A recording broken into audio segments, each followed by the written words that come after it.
Hello, YouTube. It's great to see you. Today, we're going to be finishing up Silent Hill F. Quick rundown of how the VODs have gone. First of all, this is not streamed. This is just going to be recorded video, as I had said in the previous one, which was part 3.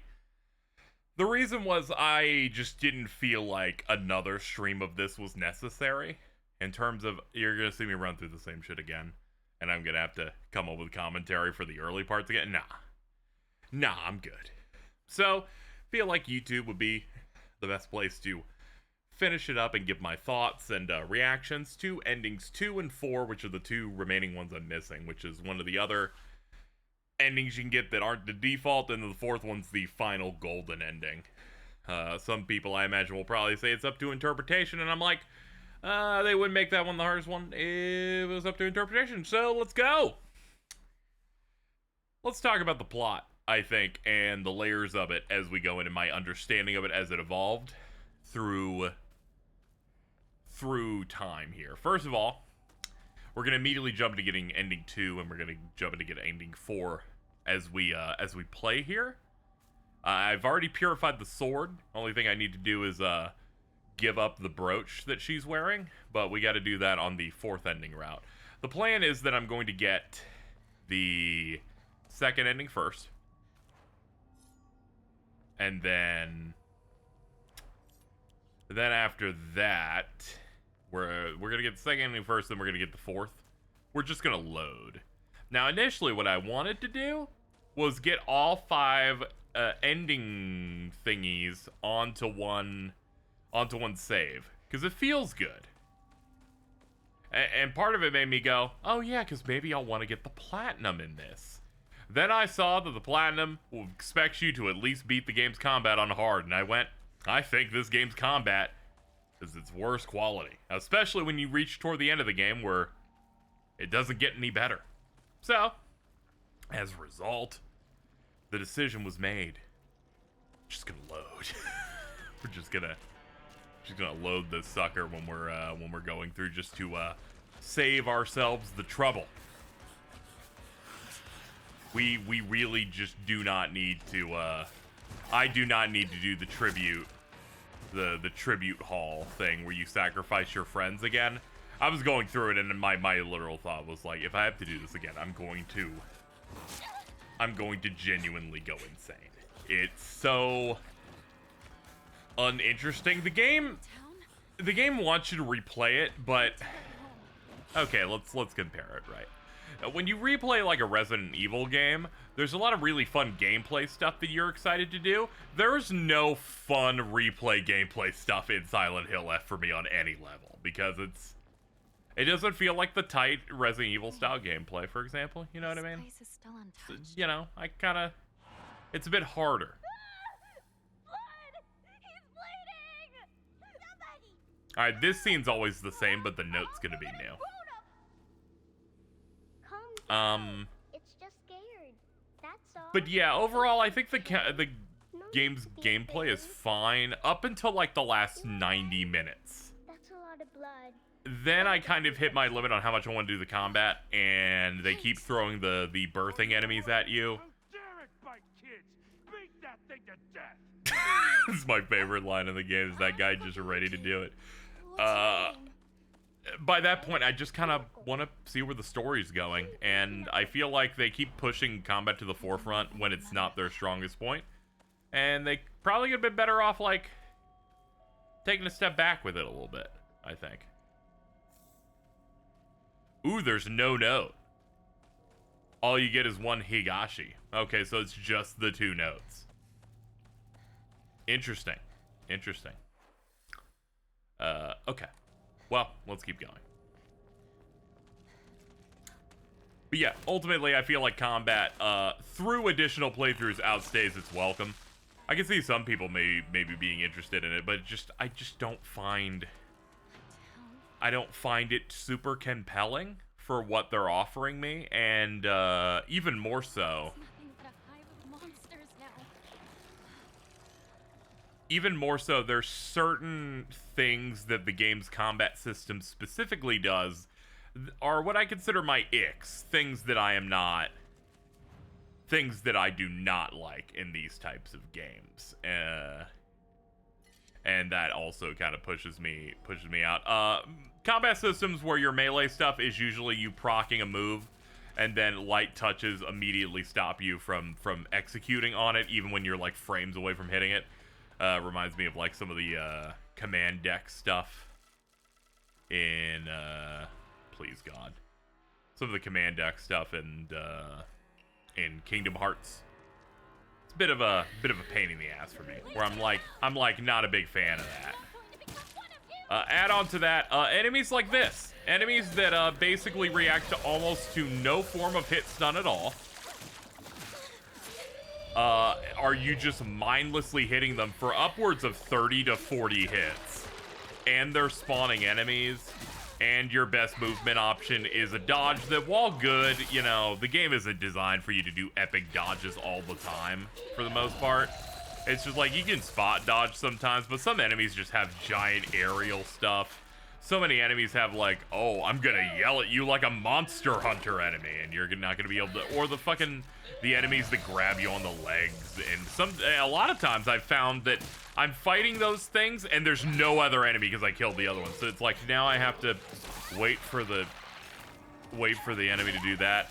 Every enemy's grab, I think, is asinine, because half of them are just them running up at you, and you only know they're a grab because you've experienced the grab animation once.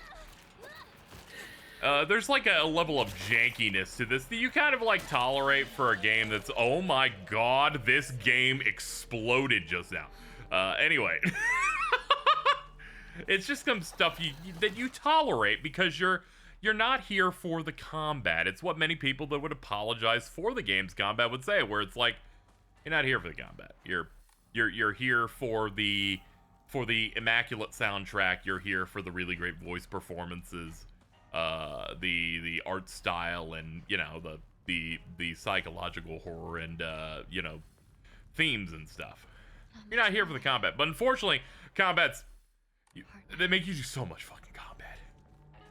Like, if they eased up on the combat to like a normal degree, or maybe straight off a little further, just to through the end of the game, I feel like I would just like it immensely more. It would definitely make it easier to swallow the harsh pill of them just going, yeah, you just got to keep doing runs of this if you want to truly understand what's going on in the story, which, you know, it's rough.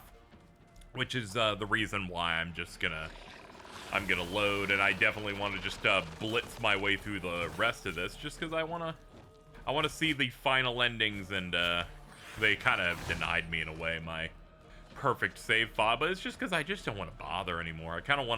I want to end the game not feeling like, thank God it's over entirely. I want to be like, oh yeah, that was fun. I had a great time here. You know what I mean? It's got my home too. Anyway, we have purified the sword to my knowledge here, right? Let's see. Yeah, that's been purified, though the power once held is long gone, the blade itself has not dulled. Which, by the way, they nerfed the sacred sword by saying it no longer has the good defensive capabilities it used to have. And also, you have to repair it when it runs out of health. At that point... fine. They're like, we'll make your repeat endings even worse by you lose the really good weapon that you liked so much because there was way too much combat in the game. I get it. It's like it's a gameplay affecting story type of synchronicity or whatever. Anyway, let's talk about the story a little bit before I go inside of what I end. You know, I guess we can do it as we move in, because otherwise I'm gonna have to do several cuts, because there's a lot of not new stuff in here, as you can see from the known hold to skip new. Couldn't even bother to give us a new phone call. Hello? Is it the Shimizu household? Hello! This is Okamoto Fisheries. Thank you for your continued... Hello?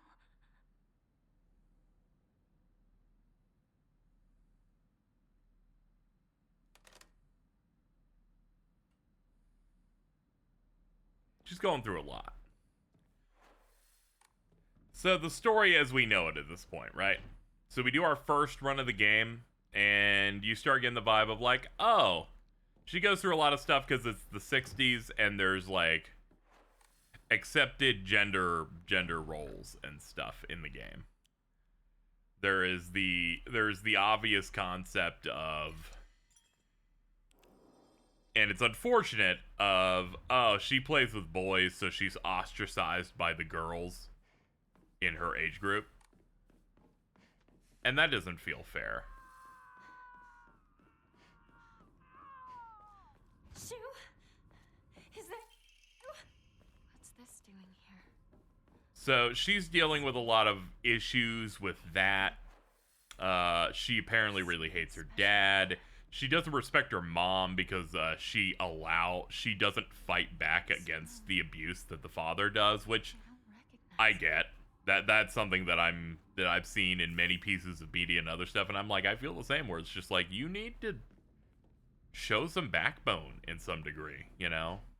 There are ways to avoid some of this stuff, and I just feel like something's got to give at some point when you kind of see the light leave another parent's eyes when they cannot like resist that type of stuff. So she's going through a little bit of that, you know.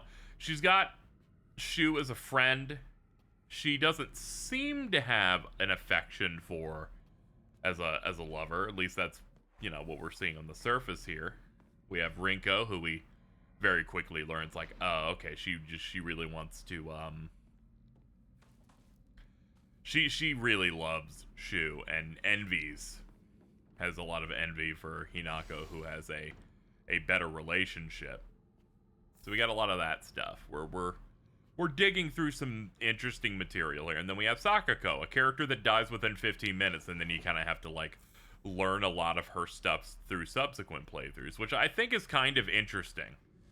Where she is an important character, but she gets like the least opportunity because as soon as the bad shit hits, she's immediately out. She's like immediately hit by this shit. So she can't have like some character building stuff, or at least things where you get a flavor of her, besides she's like calling Hinako a traitor and acting really off. So you have a lot of that stuff to wonder about. There's some things to chew on. But as we go through the thing, it's like, oh, okay, so there's metaphors for like getting married and stuff through the everything that goes on with the dark shrine otherworld stuff that she's going through, that whenever she gets knocked out, she's experiencing it. Isn't it? We go through it. We go through the playthrough of the game. She's taking her Tylenol. And I entirely didn't get the twist. It completely eluded me till the very end of the game of, surprise, that Tylenol she's been taking, which I had a feeling wasn't going to be good, but I didn't expect it to be the entire linchpin of why things go bad at the end. Where she seemingly just becomes this deranged killer.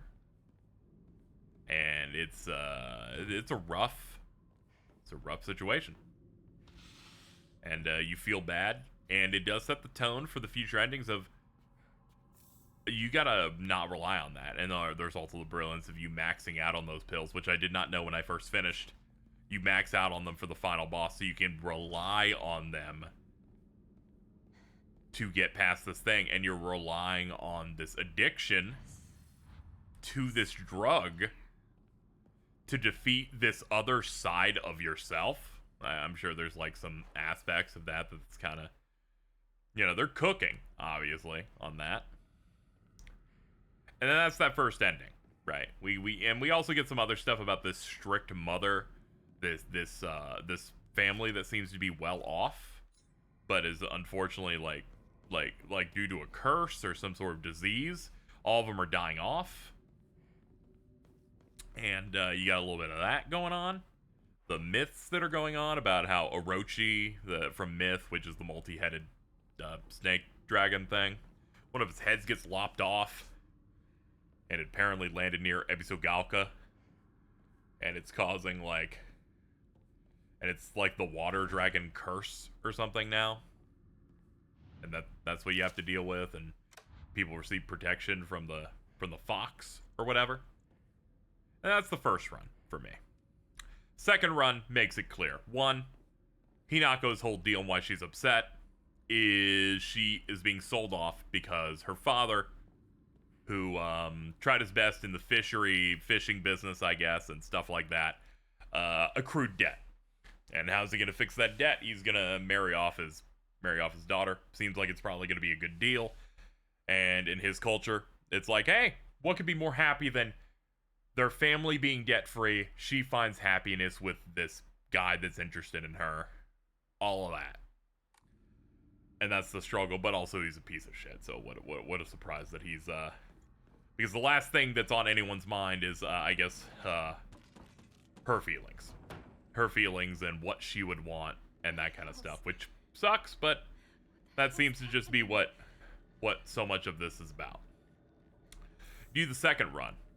A lot of things kind of start making a little bit more sense in terms of the plot stuff. Sakako calling you a traitor and getting really upset with Hinako is because apparently they like do everything together.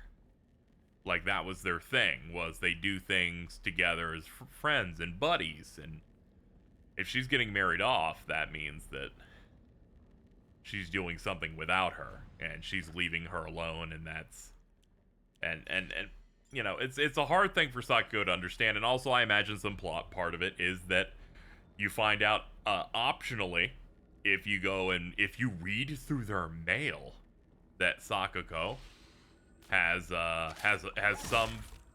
some form of autism, which I can't imagine how difficult that is in the 1960s in a village that seems to have almost cult-like beliefs. It seems not great. It's not the best environment. I would say it's not.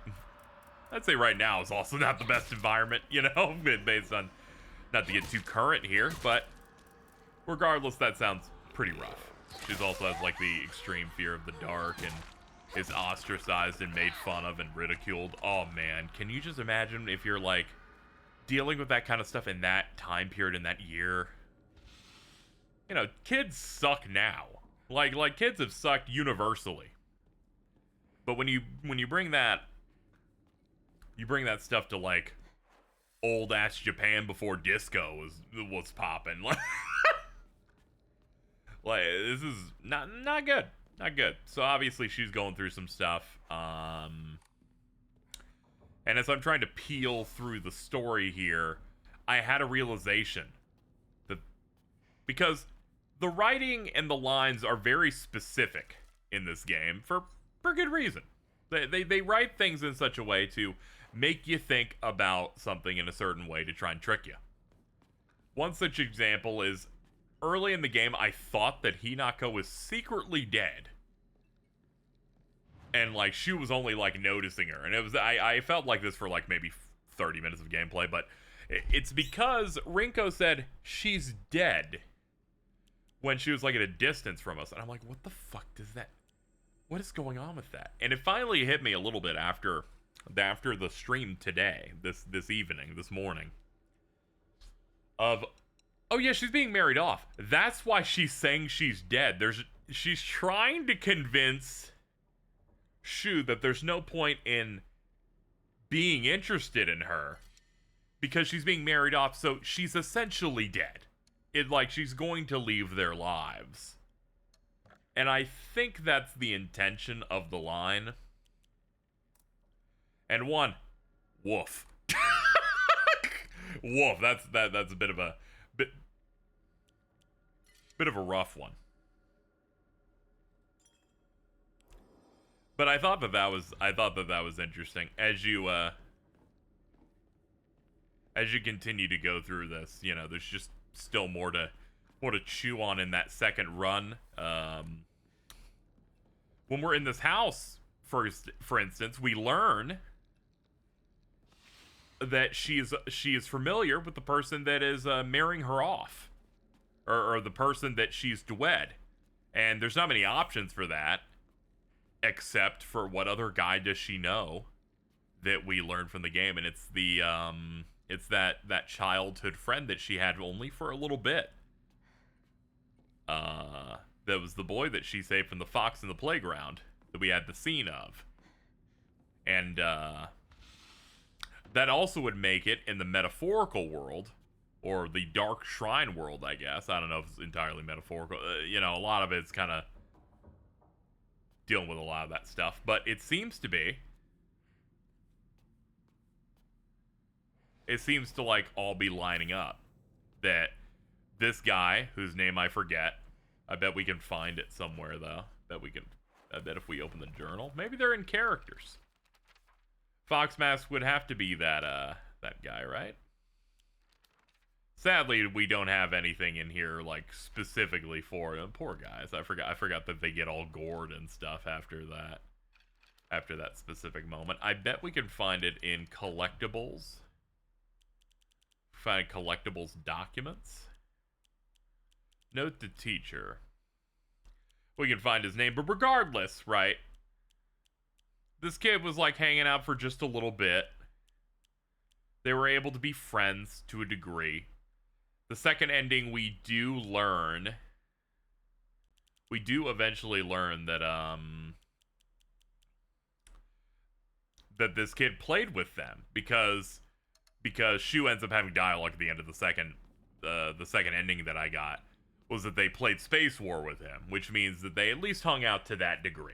And she learns that she's going to be married off to this guy. That means that in the metaphorical world, that would have to be the Fox guy, which chat kind of gave away to me before I made the connection fully, but I had already kind of made the connection in my head that, oh, this kid has to be the one she'd be married off to. I just didn't think about what the Fox boys' identity could be again after getting that information, so I wasn't upset about that, really, or anything like that. But, so we know that. And we're just, like, slowly slotting things into place, knowing kind of what's going on. But I feel like it's the second ending, that things are starting to finally, like, make sense on any level of what the game's kind of trying to do. From a narrative perspective, when we finally, like, have our final boss, we fight the big fox, we defeat it. And he lets us go. And then we have that last cutscene where it's like Shu and Hinako have escaped.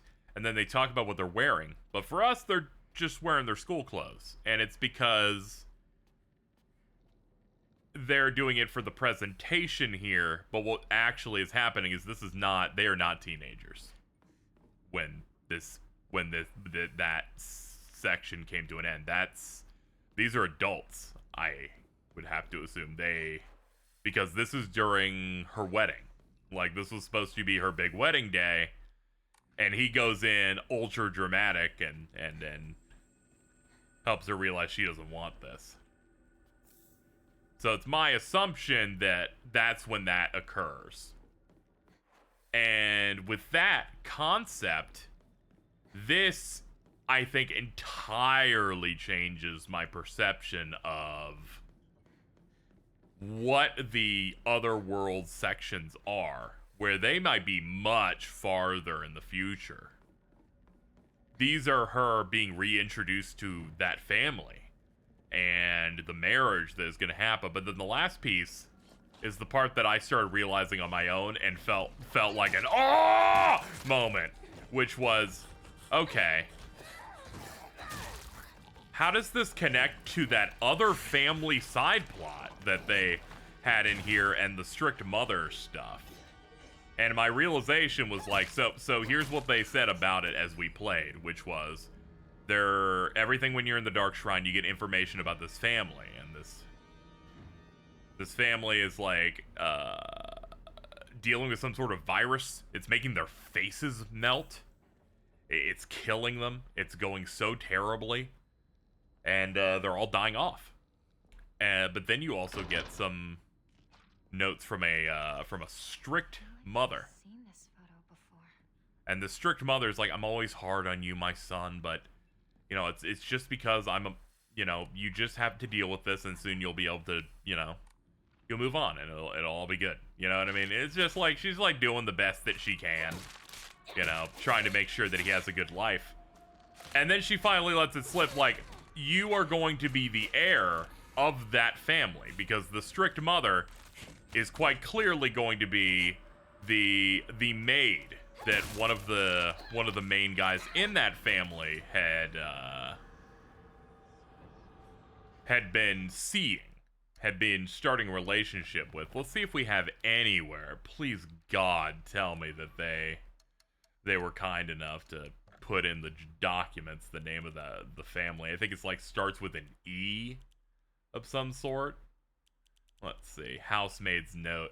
The Sunekis, and this is the housemaid. And she was like in a relationship with one of them.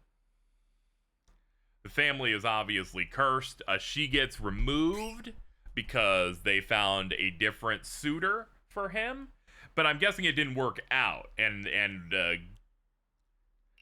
going from that, yeah, so Koto Yuki is the name of the kid, who is also the fox boy, who is the son of the strict mother, who then gives us this of the Sunekis, is always, your father and the woman he kept as a pet have gotten sick and died. So the grandfather, the head of the house, has invited you to be the successor. And my assumption is that the strict mother lived in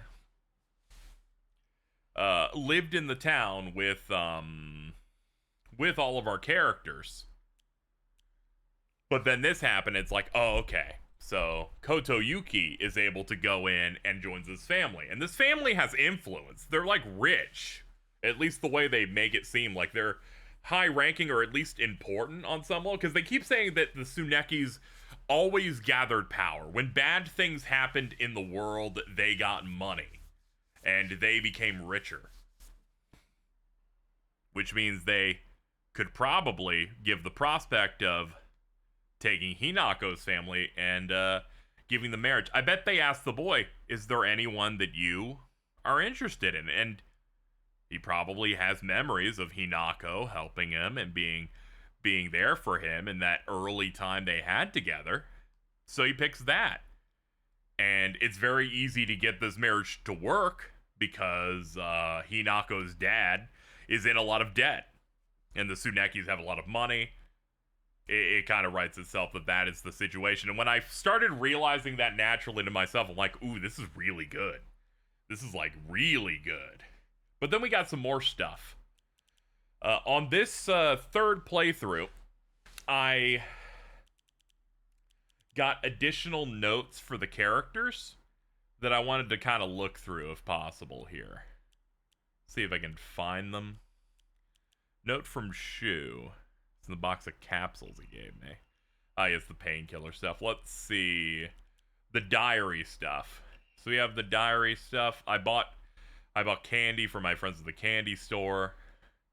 Everyone's slobbering over the snacks, thanking me again and again. So Rinko goes through this arc that in the third time that you go through this section where you go and you have to kill all of your friends and you get to see into their minds and read notes about them. Those mostly Sakuko and Rinko.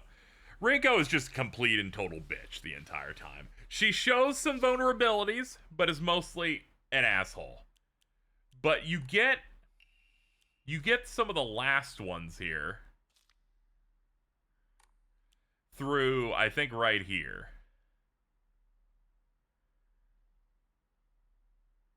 Where she says, I wasted years of my life at school carefully putting the good girl act, pretending I was perfect in every way. Back then, I sincerely believed I was better than everyone else, but things are different. I could see I was looking down on others just to falsely raise myself up. I can't help but wonder, though, has everyone else been seen through my act the whole time?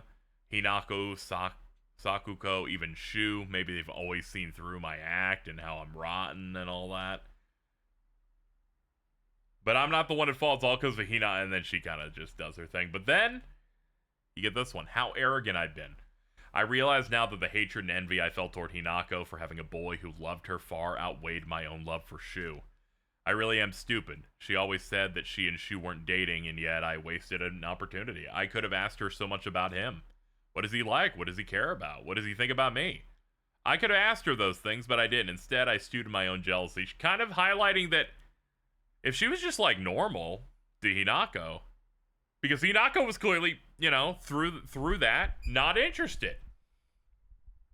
Or didn't feel like pursuing this relationship. So she could have had an opportunity to learn more about the person she likes through the best example, but didn't.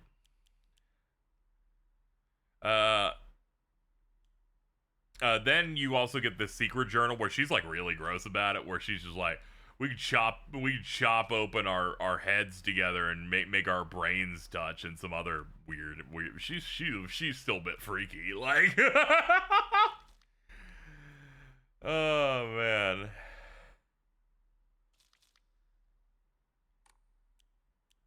But we go through a lot of that. Sakuko stuff where she's like, in the second playthrough, she's like, she's leaving me. Hinako's leaving me.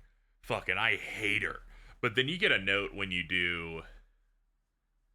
You get a note when you do her third playthrough where she goes, because she talks about how she's gonna mutilate a rabbit she named after Hinako in the second playthrough because she feels betrayed, because she's getting married and leaving her. But in the third one, she's like, hey, little rabbit. Yeah, Hinako's leaving. But I can't be sad. When she leaves, I want to greet her with a smile. And it's like, okay, that, you know, things are starting to come together here.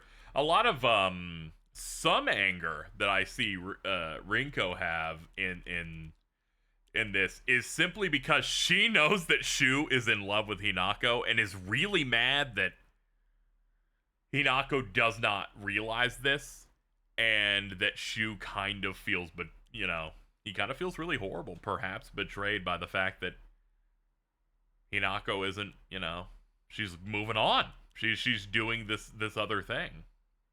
It's rough, but it was nice to see some like character like building there. Like seeing some actual like, oh, okay, you know, these people like they have these feelings, and also the distance from some of these. Like Rinko's having this realization, I guess, when the marriage is about to happen. My assumption, and this could be wrong because they've kept things vague enough and you have to dig into some of this. While despite the fact that the game loves to not exactly tell you at what time many things take place, down to the point of not updating the character models. No need to see me home. See you tomorrow, partner. Right, partner. I like you the way you are now. You wouldn't be you if you went with what others wanted. Yeah, I feel the same way.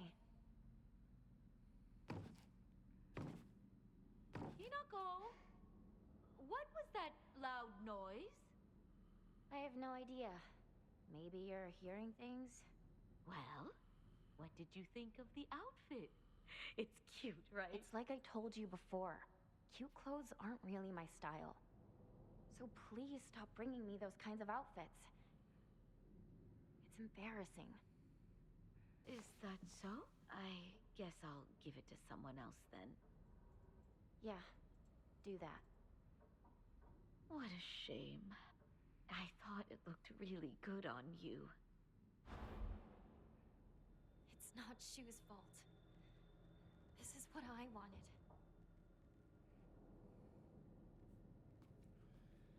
Yeah, but the game tries to obscure the passage of time pretty regularly by, like, you know, it's like, oh, we're gonna still have them in their default outfits, even though what's being represented here has to happen in the future. I imagine maybe maybe she's like 20 when that's going on. Not 100% on this, mainly because it's the 60s, and who knows? I don't know. Maybe they're doing the 16-year-old marriages over there. I'm not entirely sure what's going on there. That's what happens when you make your game too big. Anyway, I imagine that is why people like Rinko can have that moment of introspection where it's like, man, what the fuck was I on a few years ago with this shit, right? Like, it's like anyone else as they grow up, realizing there's some mistakes that were made here that did not have to go like that. There were better ways to handle this. And she seems to have that normal human realization. And I think that's really cool. And I like how some of that plot stuff develops, and the context of thinking that, oh, okay, everything that's happening in the Dark Shrine stuff is building up to some of that. Building up, like, oh, okay, this is like her getting acclimated to her new life with her new family, which would be, if everything I'm understanding with this is correct, is the Tsunekis. It's like, that's interesting. I'm gonna need you guys to...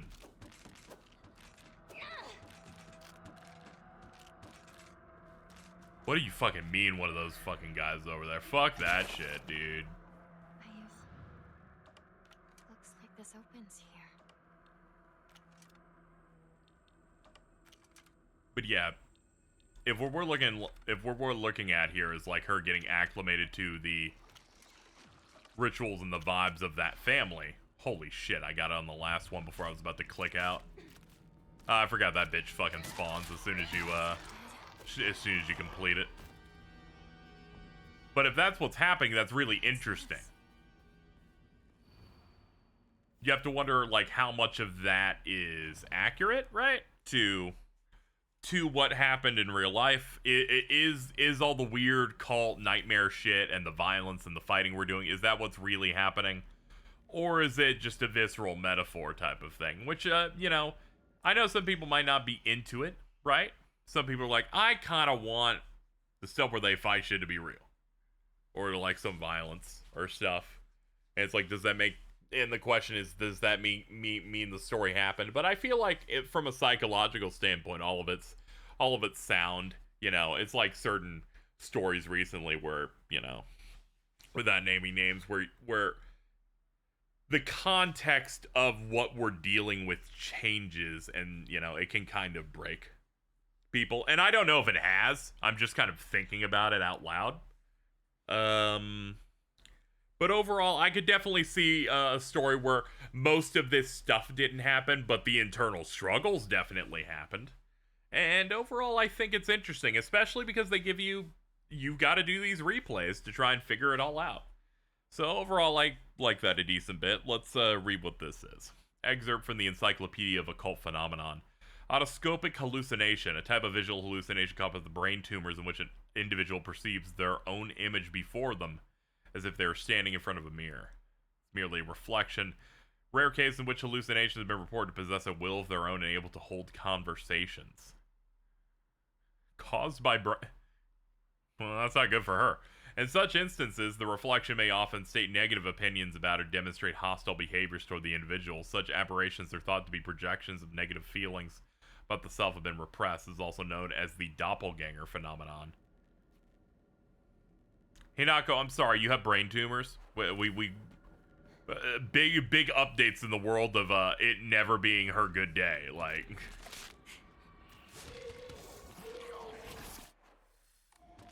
can I get one good piece of news out of her, right?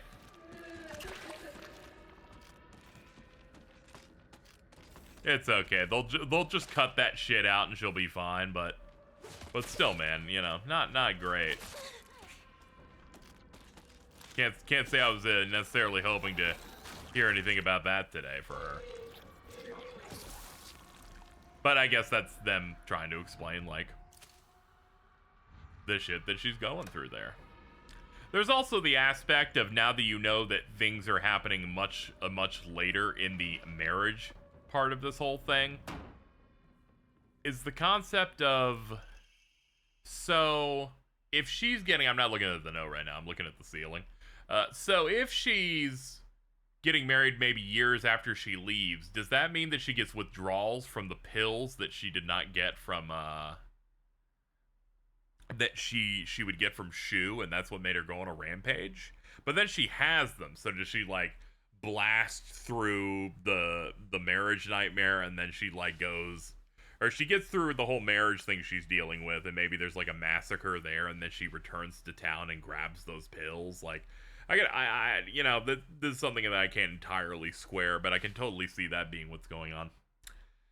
Aaron requests, Hinako, I'm sorry to ask, but could you drop by Shu's house and buy that stomach medicine for me again? Also, please let his family know I've been getting better thanks to them. Traditional medicines truly is better than all those modern drugs, and herbal remedies are far gentler on the body. Tell them I'll pay the bill by the end of the month. Okay, so she also is dealing with some stuff, too. So there is that.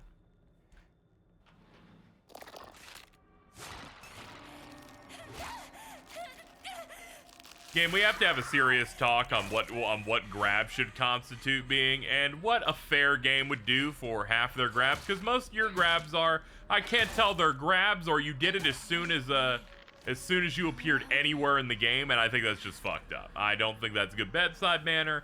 I think you should die. Anyway, that pipe's going out soon. Might as well get rid of it.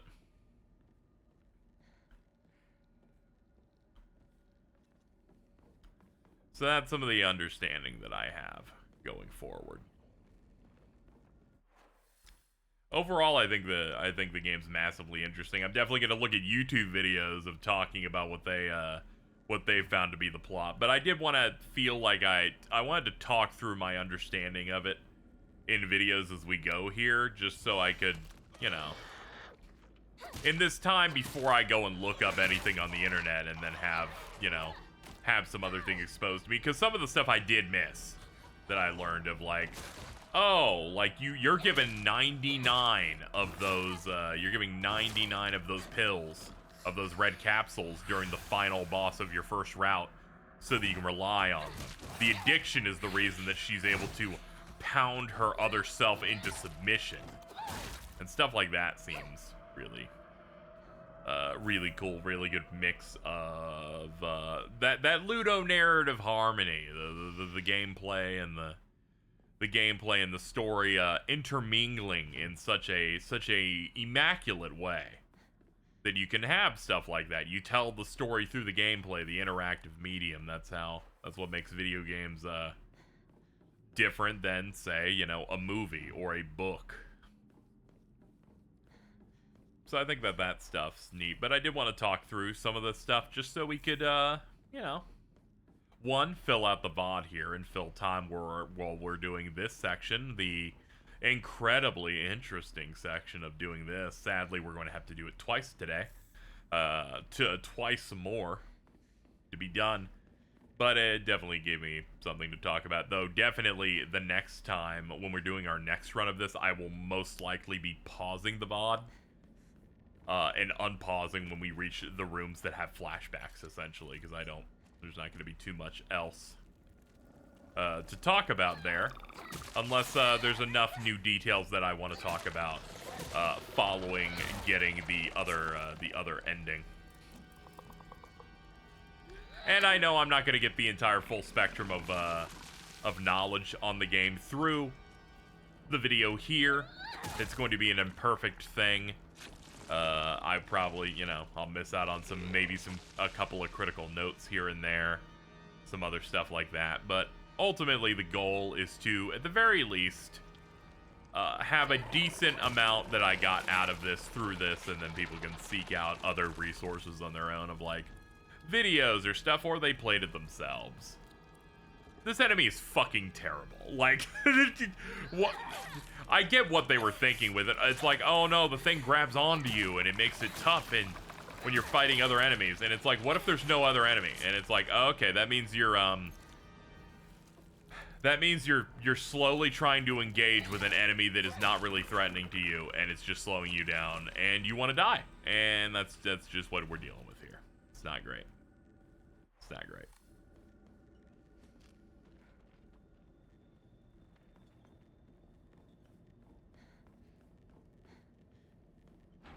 Okay, that's the bird pattern door.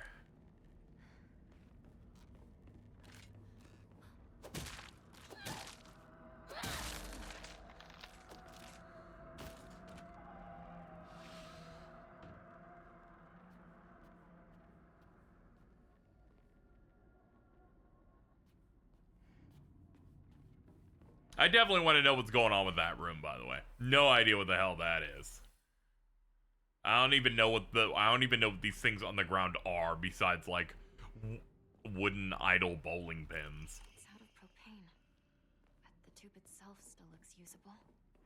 Okay, so we got to get into her room at some point here so that we can get the stuff out of it.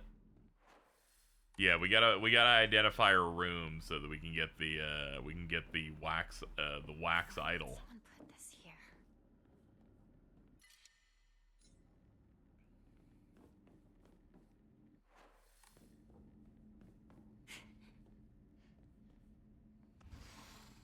Our house doesn't have a room like this.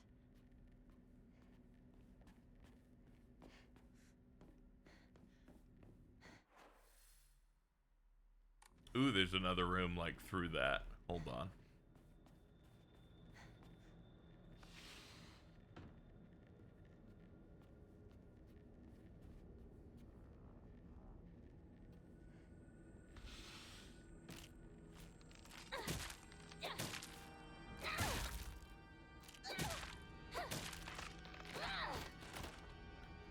Okay. But say, you better have some for me. You made me go through like 2 additional rooms just for that. 1 dried carcass, that really isn't paying the bills, if I'm being honest here. I'll drop the chocolate. I was gonna sell it anyway, so probably makes sense to just do that. Anyway, it's great that there's plenty that I wanted to talk about and try to decode in a story in a Silent Hill game. Really, when you think about all the other ones that came out, that's really never happened since experiencing the older ones that Team Silent made during their run of like what 1999 to 2004. They kind of get deified quite a bit through the work that they did because it was so good from the jump. I mean, there are some people that feel like it was a step back going back to the cult stuff in Silent Hill 3, which, you know, I don't know. I thought that was pretty great in closing that loop. And also, what, are we going to start complaining about the one with the woman in it, really? Is that what we're doing here? And Silent Hill 4 is definitely the weakest one of those. It has some interesting ideas and stuff that it's going for. So, we got some somewhat flimsy, like, connective tissue that they bring in from Silent Hill 2. They reference a serial killer from a note in Silent Hill 2, and then they make that the big bad of Silent Hill 4, and then they try to bring that stuff together. And then they're doing some interesting stuff with the gameplay. First person perspective when you're in the titular room. You're in I think it's Henry Townsend's apartment, I think is what it is. So you're going through all that. But that original run of 4 games, I would say, is pretty good. I mean, the worst one of those is something that ranges from like probably like a 7 and up, depending on how the person is. Maybe worse, perhaps. April 6th, my big day is tomorrow. I can't back out. I'm scared. I want to run away. I don't get it. Why is it already here? Okay, so that's the big day where she has to leave.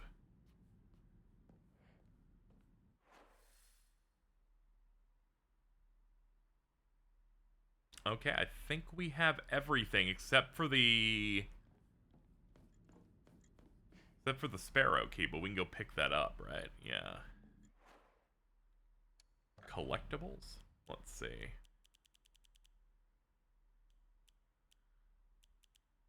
Alright, I think I got the scales plate. The wax will give me a key. We've gone in here. We did all that. Okay, let's just keep going. But you had those earlier Silent Hill games that were like really solid.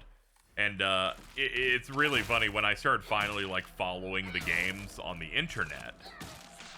When I could actually anticipate, even from a story perspective, the future titles. It was already cooked because they're already making the first Western incarnation of that with Homecoming with Double Helix, which I liked as a developer toward the end of their life until Amazon ate them, and now some of them are back with that Invincible game at Skybound. But that first Silent Hill game they made kind of really was just, we're going back to the cult thing again, but also the stuff they're doing in it is not very interesting. I think there's like an argument to be made that you kind of exhausted the cult stuff that you could do with Silent Hill 3, and then 4 found a way in, but you can kind of like stop there.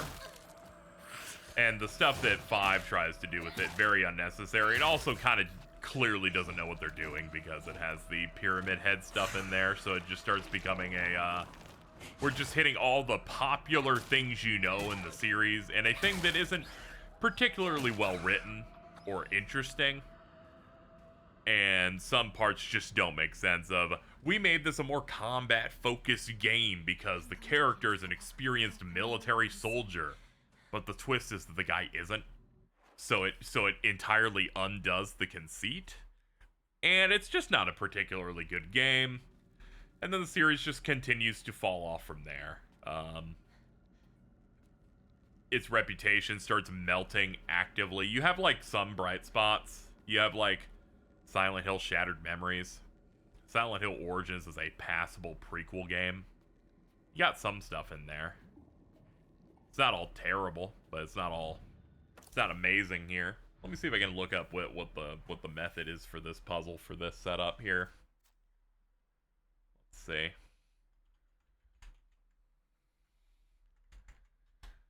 Shout out to Game 8. They're saving my life on this one.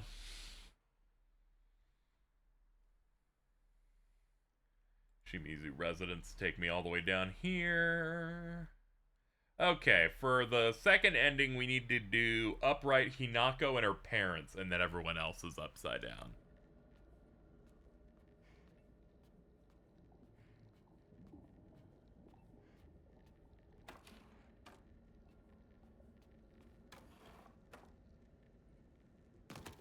And because that did that, that definitely does confirm that I am locked into this ending, alright. Because they make them specialized solutions.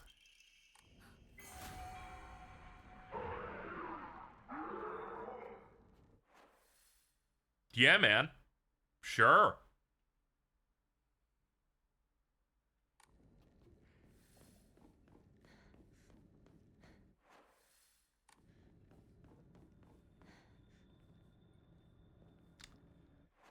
But yeah, you had some bright spots with like Silent Hill Shattered Memories, where it was like almost like a remake of the first one, but I from my understanding, they kind of Trojan horsed that game where they kind of wanted to do other stuff with it ultimately. And that's why that game is so different from what the original Silent Hill actually was. But also, when I think of like revitalizing a series in general, I don't think a remake I don't think remakes are necessarily your best foot forward anyway. It's like, oh man, they're getting back with a reimagining of the first game. I'm like, no, not really.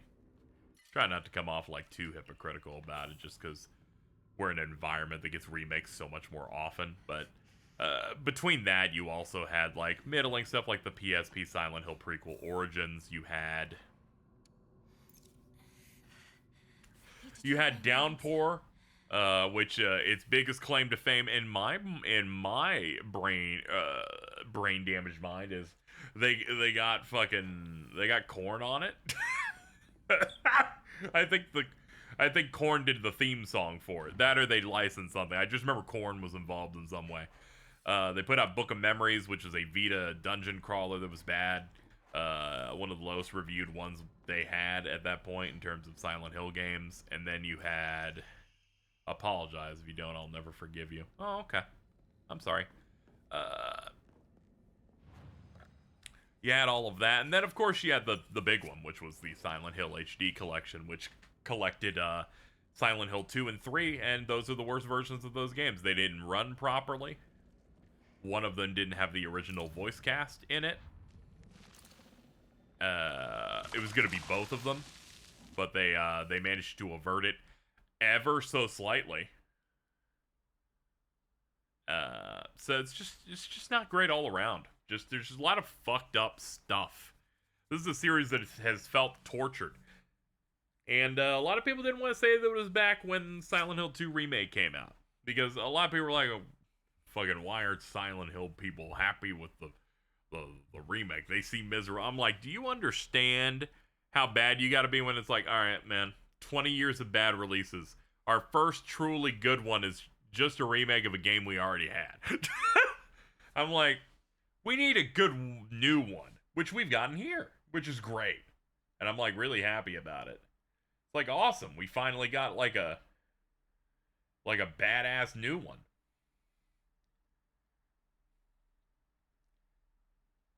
Like I'm really happy about that, but I get it. It's rough. It's been a rough go. Also, all the movies are bad too. They made 2 movies. One of them's bad, and then the other one's like real. Like the Silent Hill Revelations 3D is something, man. What a nightmare, man. It's rough.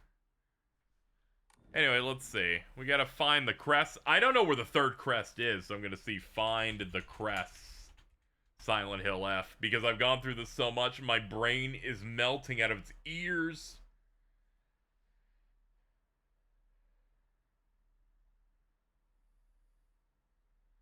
Let's see here. It's gonna tell me where they are at. Where to find them. Here we go. Scales, Whitebird and Fox. Blackbird and Swordcrest location. Scales for the scale puzzle. That one's for that one.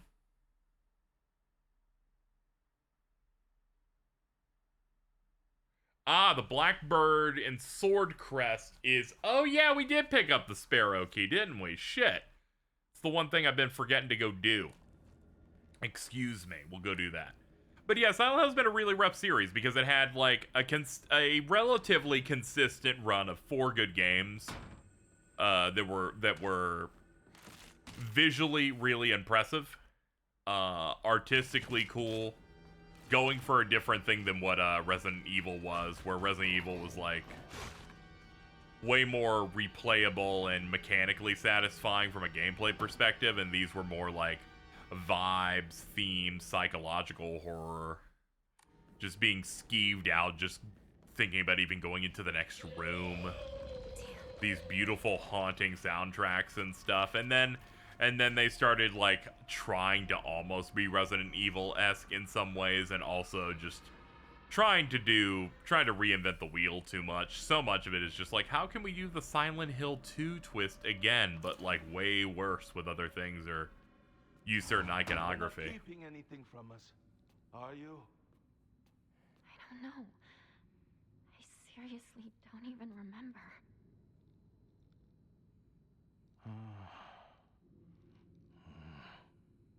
This is fine, dear.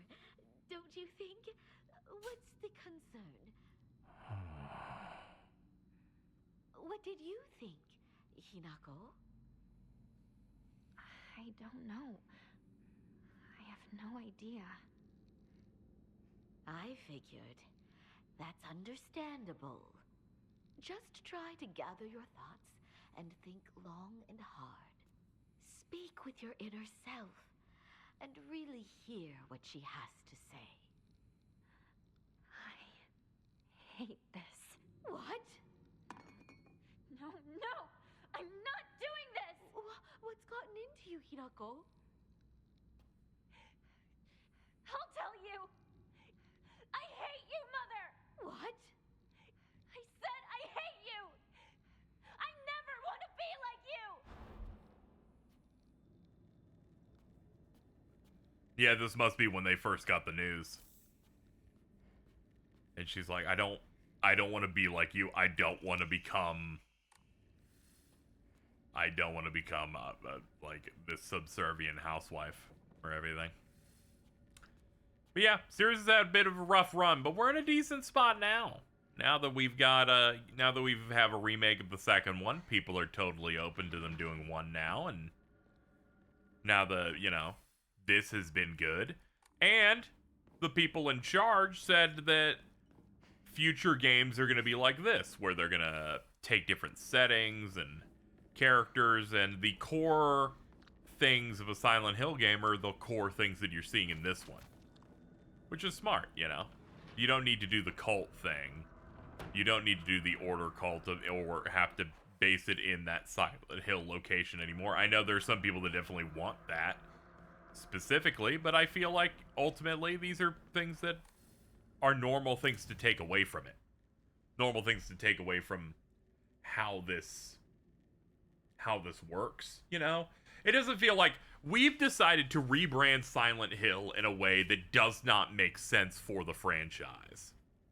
And I feel like some people could say that, but there are people as early as when Silent Hill 2 released saying, okay, you can kind of anthology series this out, and you don't necessarily need to use this town all the time. And they're going to be able to reuse it in the fact that they're going to remake the old games. The only thing I would like here is I'd like a master collection of the first 4 games, like, locked down, like what Metal Gear is getting. Sure, there'll be things to complain about and how they're handled, but if you're at least getting some basic emulated versions of those out and you can buy it, I think that'd be a nice redemption from the horrible HD collection that they made. Alright, for this ending, the solution to this one, hold on, let's read what the blurb is. The sword and the fox fought upon a set of scales. After a long vicious fight, the sword was defeated and the fox reigned supreme. Taking the blackbird's right hand, the fox showed her the scales in his other hands. Now you must choose. Made a decision upon one side of the scales was the fox and the other, nothing. Okay. So it's very clear that for this ending, this is going to be very much focused on her getting married and it working out. Or at the very least, the intentions of our fox man.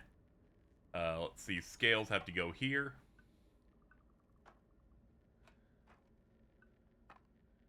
Put that there. And flip. It opened. But what was that about? Pine tree emblem. Hinako! Shoes on the phone! Tell him I'm not home! I already told him you're here. Then tell him I'm heading out shopping or something. Okay. I'll tell him.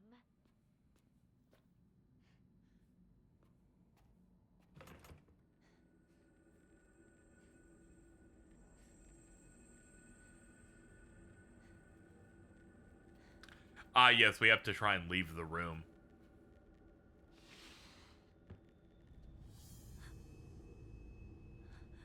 You can see me, right?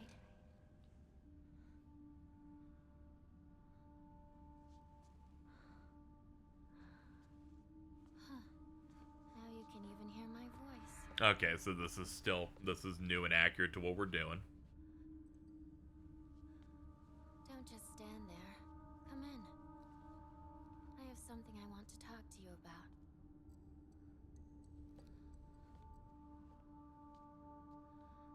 Tell me, who are you? Please. Just die. If I ask you to, would you please just die? Why do you want... If Shimizu Hinako dies, then I might be reborn as someone else.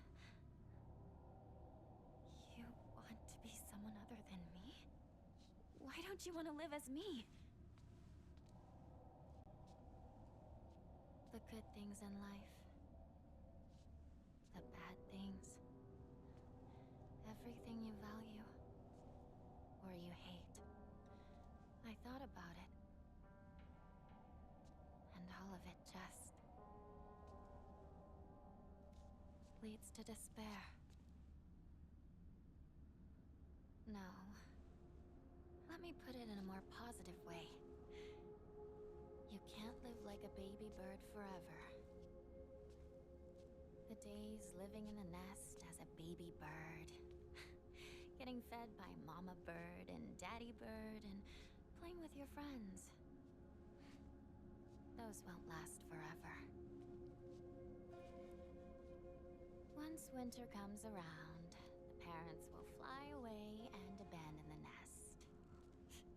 Your friends, once they learn to fly, will take wing and disappear. There'll be nothing left. Every nest will be empty. Your parents, your friends, everyone will leave you behind. You'll be all alone. Stop. The happiness you have now, Stop that. and the lonely winter that's bound to come. Everything. I've done all the math. I've thought it all through. Stop. Don't. It's too much. No. You're making her uncomfortable. Stop that. It's terrible. It's scary. But the scariest part? What if winter... I don't want to hear it! I don't know! I don't want to know! I don't want to think about it! So that's it? Your decision is just to cover your ears and scream? If that's what you're going to do, then you'll just have to die. No mercy, no remorse. Don't want to? Then show me. Prove to me that you don't want to die. That you want to live. No more running away. No more covering your ears. Finish me up for good so you can keep on living. Why don't you kill me? You said you'd be happy with me gone, but can you even do it? You're scared, aren't you? Yeah. I'm scared. I'm terrified. Someone who's kind today, they might turn into a completely different person tomorrow. I mean, even Dad used to laugh and smile before. But running, succumbing to fear, it's not a decision. Open your eyes. Don't stop thinking about this.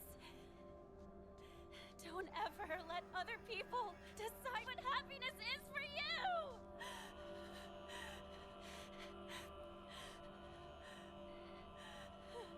Shimizu Hinako.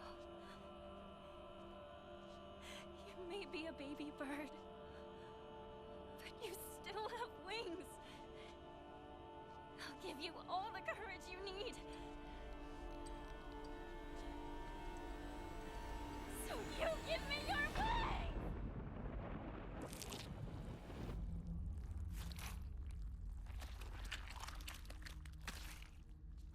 Ugh.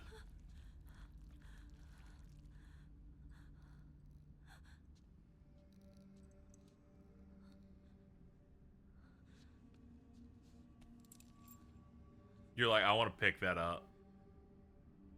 You gonna put it in your pocket? Like, what are we doing here? Oh, it's a key. I was like, this is really gross, Hinako. Do we really need to be doing this?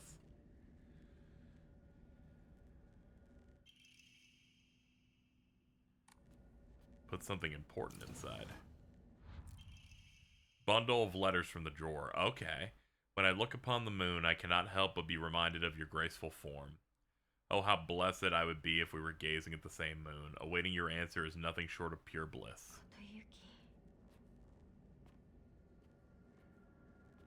So the bundle of letters is Kotoyuki.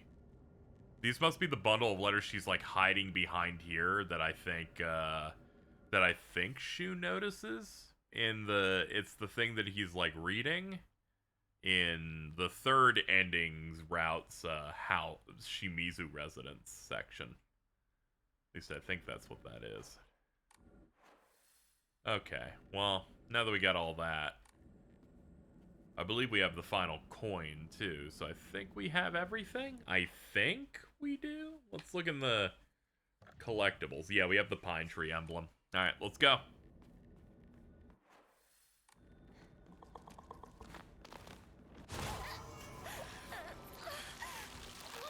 This game was made by sociopaths.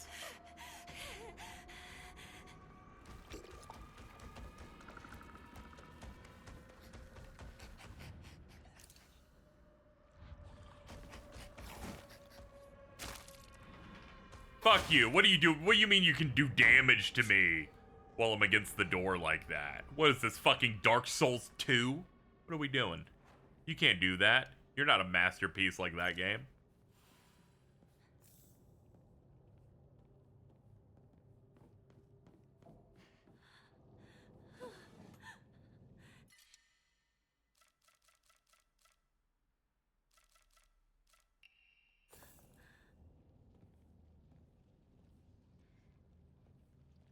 Oh, she's talking about, like, the rot. Okay, I was like, what is she freaking out about? Alright, hold on. Abrage, rotisserie chickens, and that. Sell that off.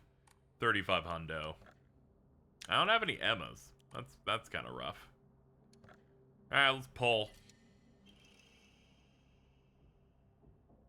Restores health after counters.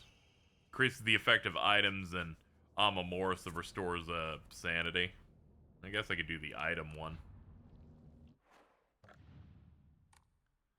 Wait, no, that's only for that type of item. That's not actually good. Otter might be good.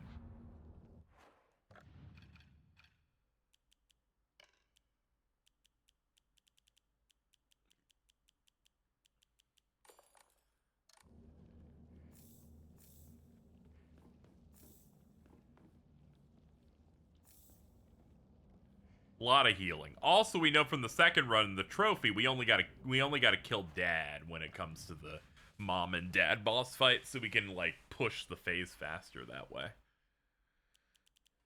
Let's see. We got those there. That's good. Kudzu tea, we could put that over the divine water. Inari sushi, we could put that over that. There we go, we got plenty of heals. Cool. Alright, let's get to this fight. And then I'm going to start, like, doing heavy cuts so that we can get through the rest of this a bit faster. But I wanted the opening chunk of this to be me, like, talking through a lot of stuff with the game as we continue, you know? Felt like that made sense. I'm getting a little exhausted here. Did I fuck myself? Do I actually have a save where I wanted us to be? Yeah, it's this one. It's this one, the second one. Yeah, because it's like 1 hour displaced, and we've been going for like an hour 10. Yeah, I'll have to load that one to get the last ending. All right, let's go. Not new.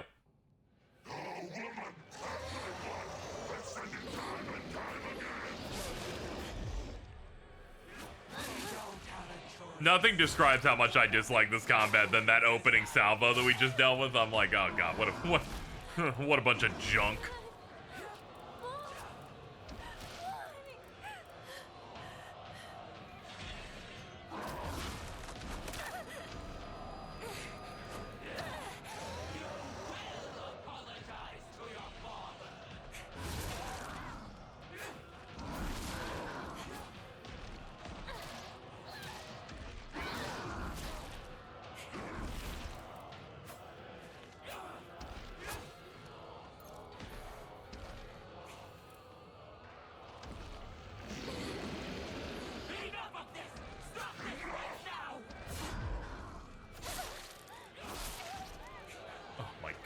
Sucks so bad.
There we go.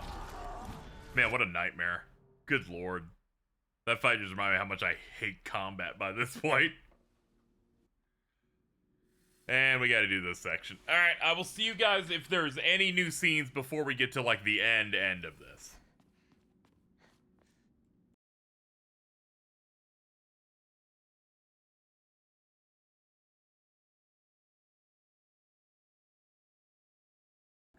You know, I forgot to turn on the part where you could hear the microphone. I am so baked and tired.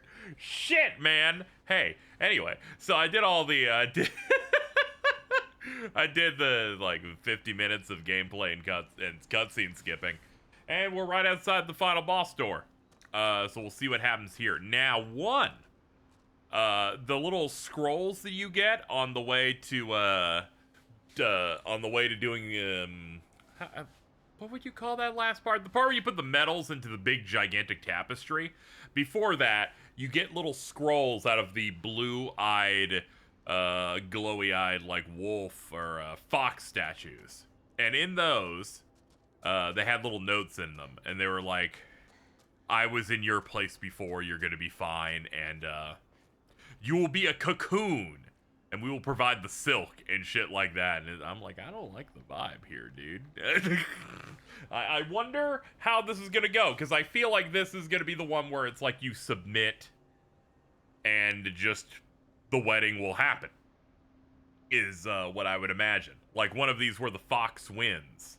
Other questions I have is like, if we don't need this. By the way, we are stacked. We actually have a really good setup here. Just all heals all day, baby.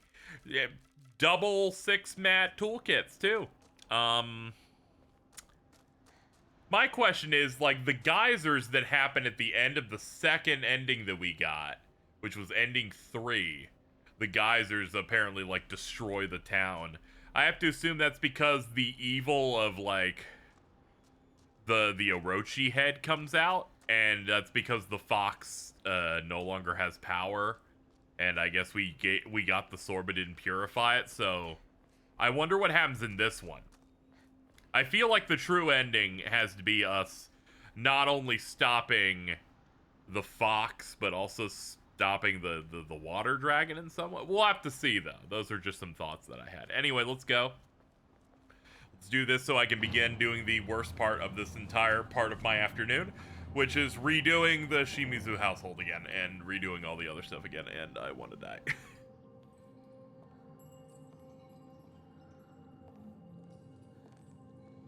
Anyway, we've done this before. We have to go forward, and I imagine it'll be like the other one before where we fight, for all we know, there is no unique boss here, and we in fact do just fight ourselves again, but I'm imagining something different will occur partway into fighting our other self. Anyway, what's Junko gotta say? Unbelievable.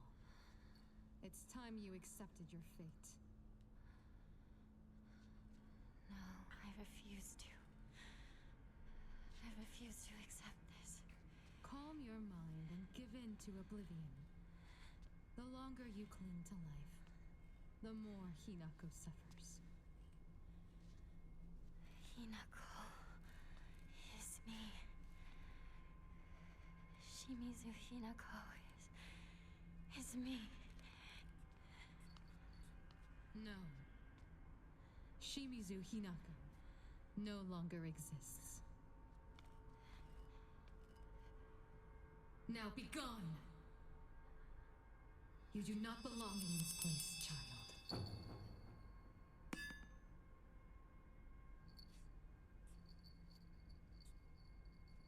How did such a spirit find its way here? Today of all days. Hinako, your sister will take care of this. Don't you worry.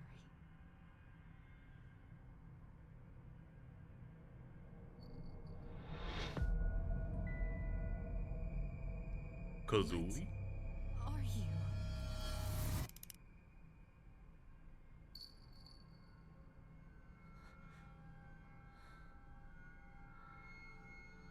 I have to wonder what that doll's deal is. Is it like Orochi, or is it like just like a normal helper?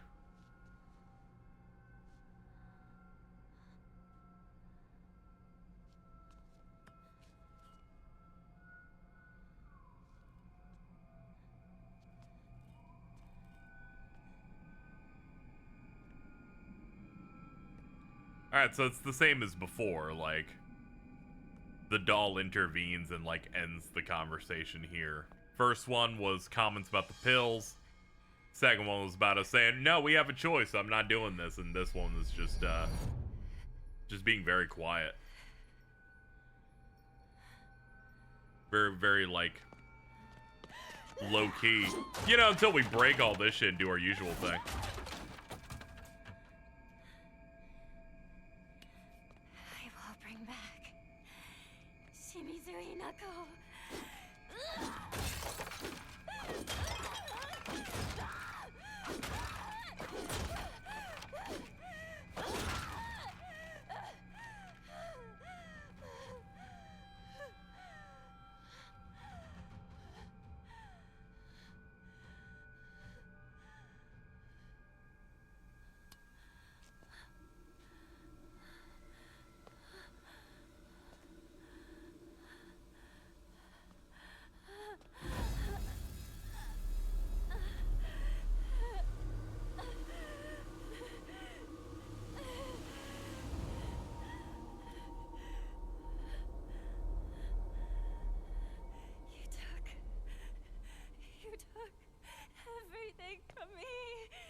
Even took my parents.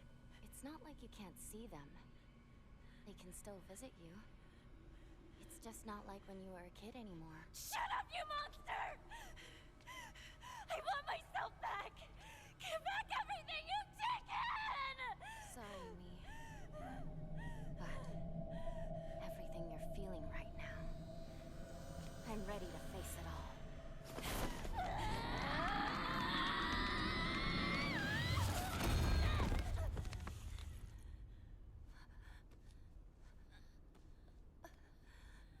It's that bottle.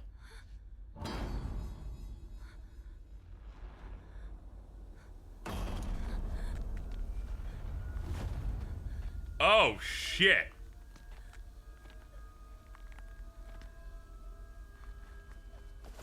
Hinako, take this elixir.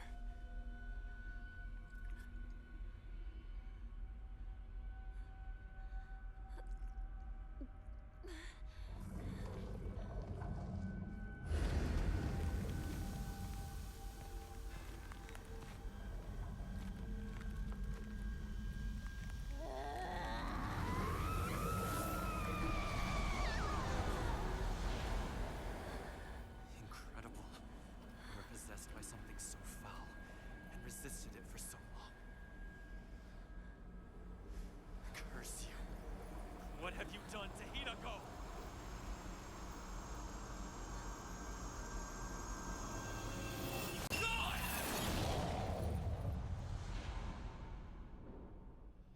Cool.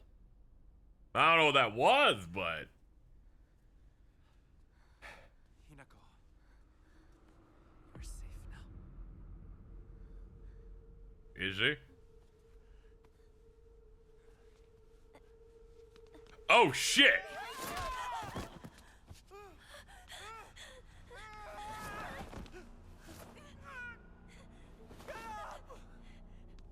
Why are you protecting him? I swore that I'd keep you safe. Don't you trust me? It's always been the two of us!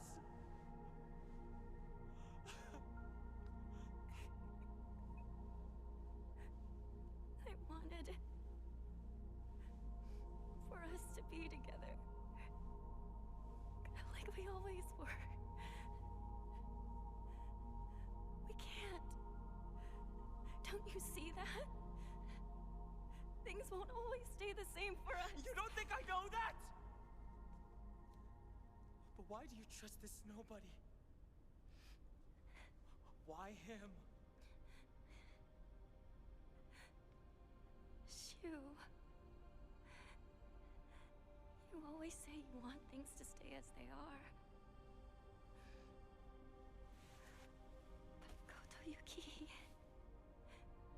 he says he wants to build a future together with me. Both ideas scare me. But both of them fill me with hope.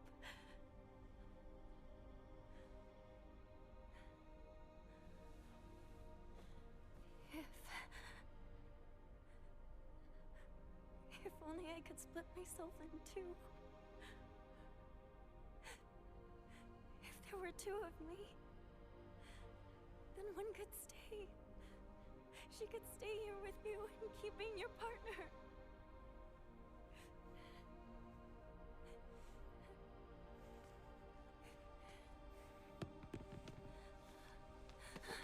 Shu! I shall pursue him.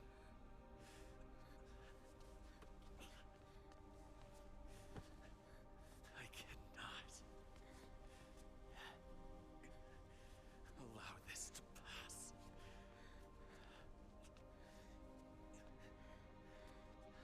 No. I'll go and talk to him myself.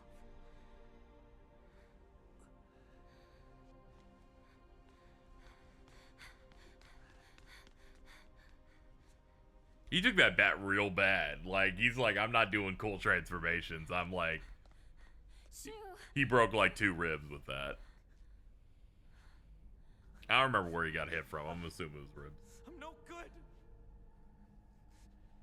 I tried to smile and wish you well,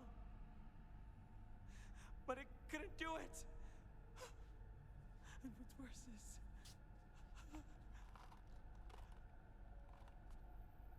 I gave you those capsules.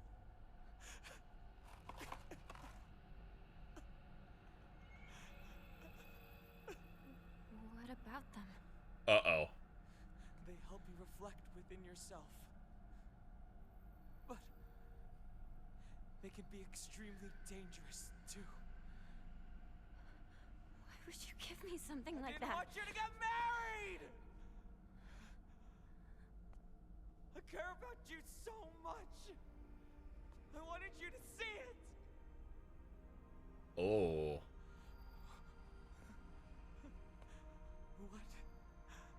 What the hell is wrong with me?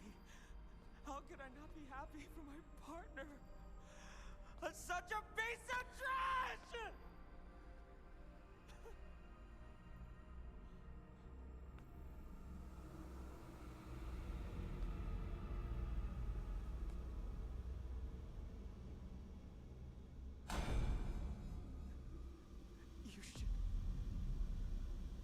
You should hate me.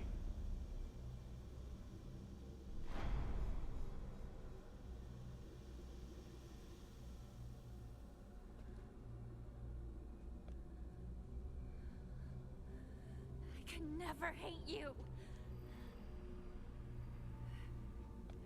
He's my partner. We've been together ever since I can remember. How could I hate him? You're trying to ruin today. To ruin everything that we've had together.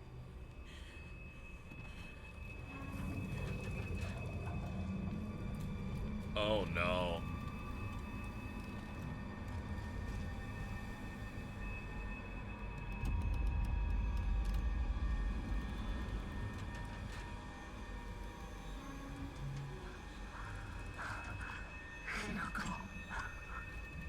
Just forget about me.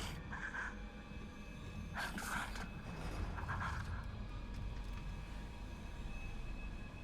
Let's do this, partner.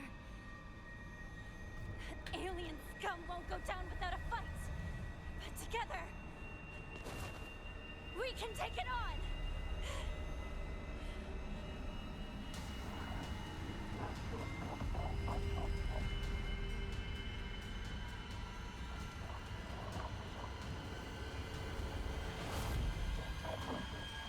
Man, that realization early on when they switched perspectives of, oh wait,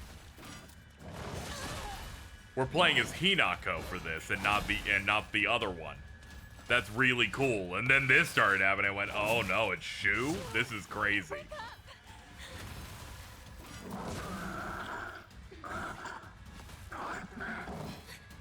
Hang in there, Shu.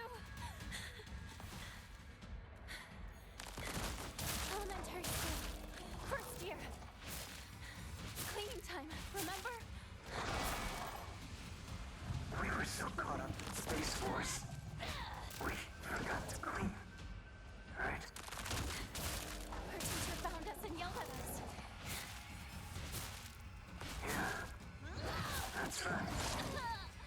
Good times. Remember the laser gun? It made noises and lit up when you pulled the trigger. I remember. Bought it at that stall during the Bond Festival. I borrowed it from you, then broke it. But you didn't get upset with me. Thanks for that. How could I get upset with you when you were making such a sad face?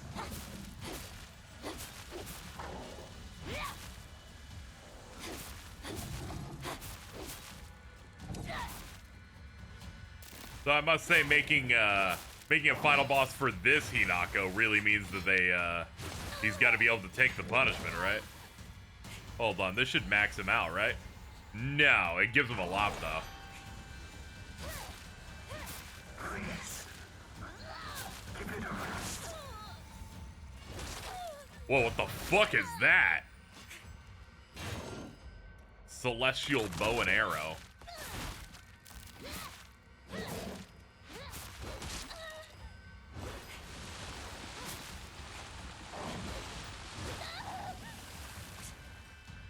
Ooh, he's at a distance. Not good.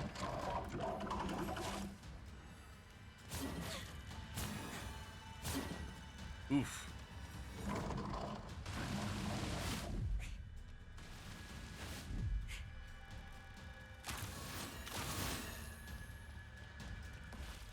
I'm coming for you.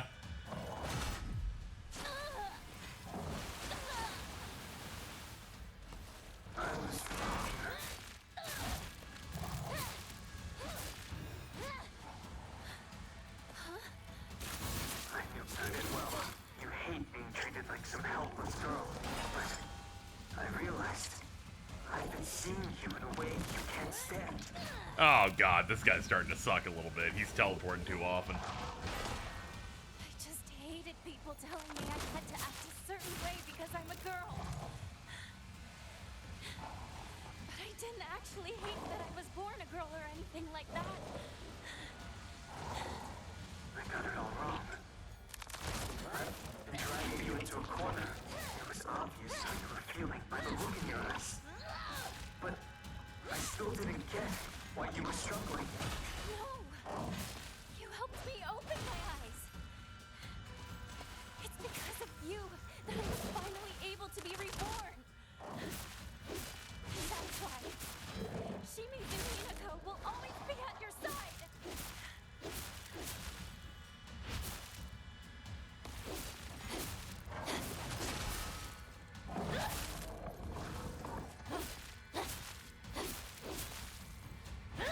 We gotta be getting close, I feel like.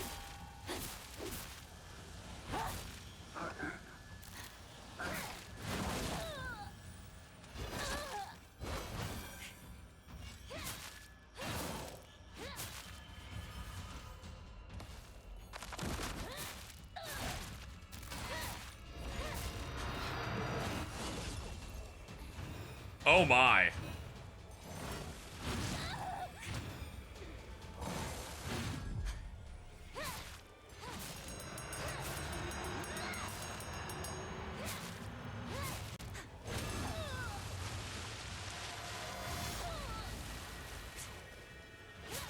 Alright, his moves are really cool.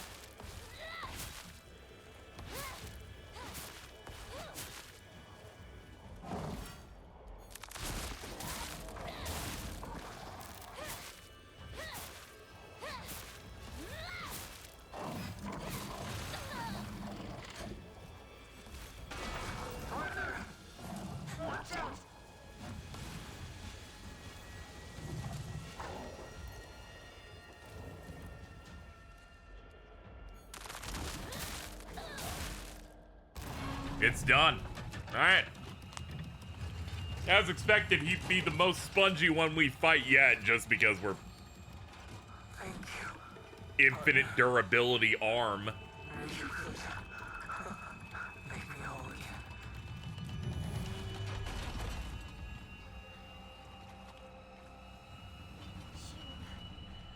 Thank you.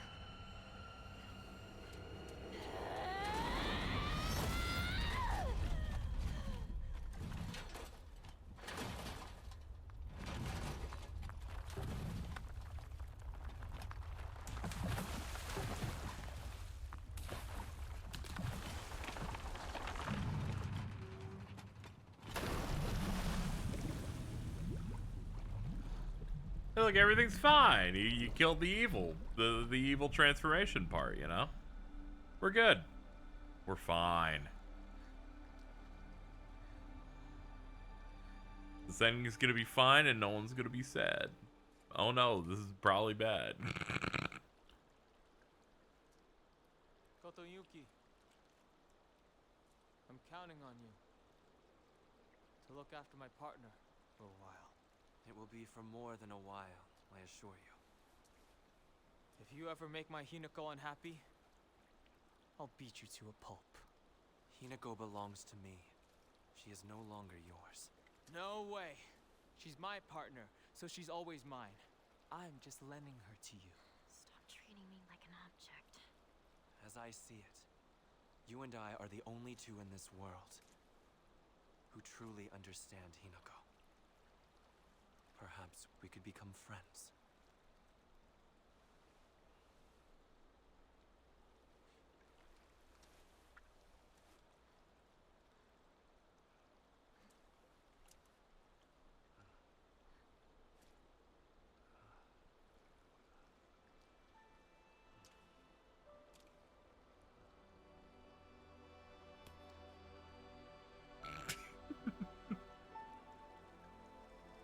There's something really funny about this ending. They're just like, we're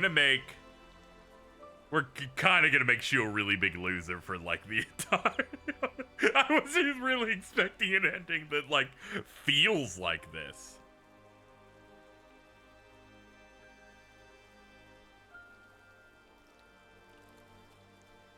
It's a sun shower.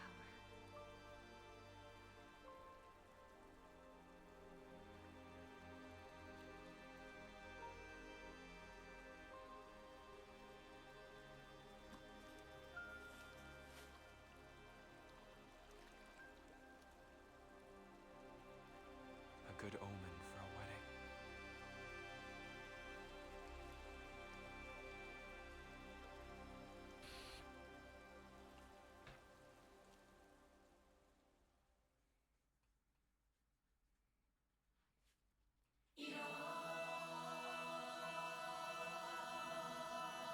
Wow.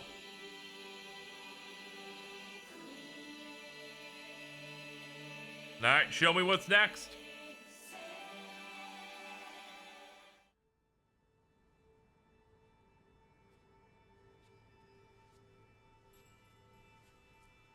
Let's go inside. It is cold out. All right.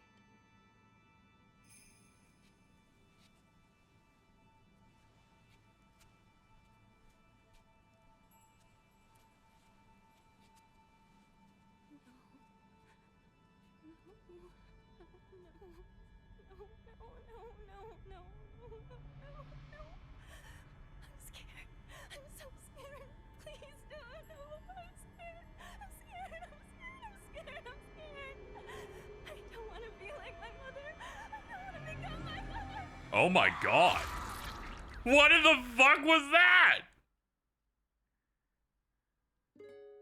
What even happened, man? They ended this one with going, I don't know, Shu's a cuck. Anyway, she's a face on the floor and gets stepped on. The end. Fucking why is I even doing anymore? I mean, I know it's gotta be bad. You're not supposed to, like, pick or whatever. Who fucking knows anymore? Let's just go ahead and have it so I have a save with that one on there. Okay, it's got the final boss faces on it. What the fuck was that?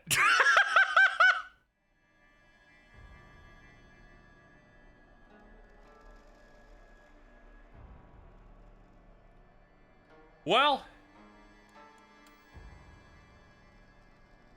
guess it's time to prepare for the next one. Let's see, where would that be? It would be this one.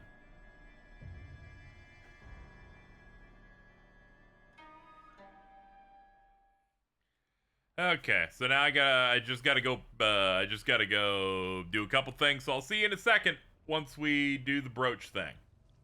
And prepare for ending the final ending.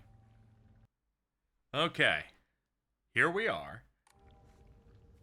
I purified the sword, and I will now offer the brooch that we got from finishing our first playthrough, the one that has the fox on it. You've given me an amazing gift. Thank you so much. I appreciate the sentiment.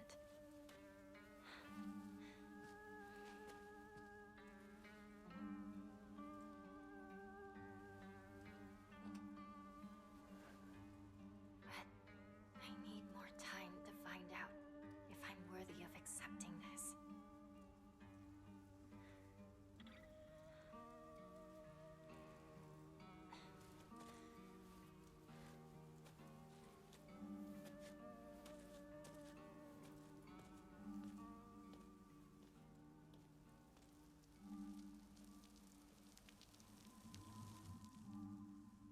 Ooh. Ooh. Gift I cannot accept. So another thing worth talking about as we get ready to go inside our house. So I rewatched that ending because it was a lot to take in. They're fucking evil over there making this game. I swear to God, they make that one final ending where they're like, okay, in this one, we will stop framing the camera near Hinako because she is no longer a person with agency. She's now that bridal form, right? In fact, the only people that are gonna say that she's all good and she's great are two men instead. And also the entire ending hinging upon a man who wants to say, who's like, you'll be happy with me, Kodo Yuki. Meanwhile, Shu also being like, I gave you the pills that make you crazy in the hopes that it would make you realize you don't want this. And you want me. And you don't want to get married. It's got my home too. This writing is fire. It's just like, it's rough. It's rough, man. Anyway, I will see you guys when we hit any flashbacks in here. But aside from that, this is going to be very expressly edited so I can zone out and get through it as quickly as possible. So, let's get to it. Okay, came to a realization while I was doing stuff. I'm still like slowly working my way in here. I ran into a box.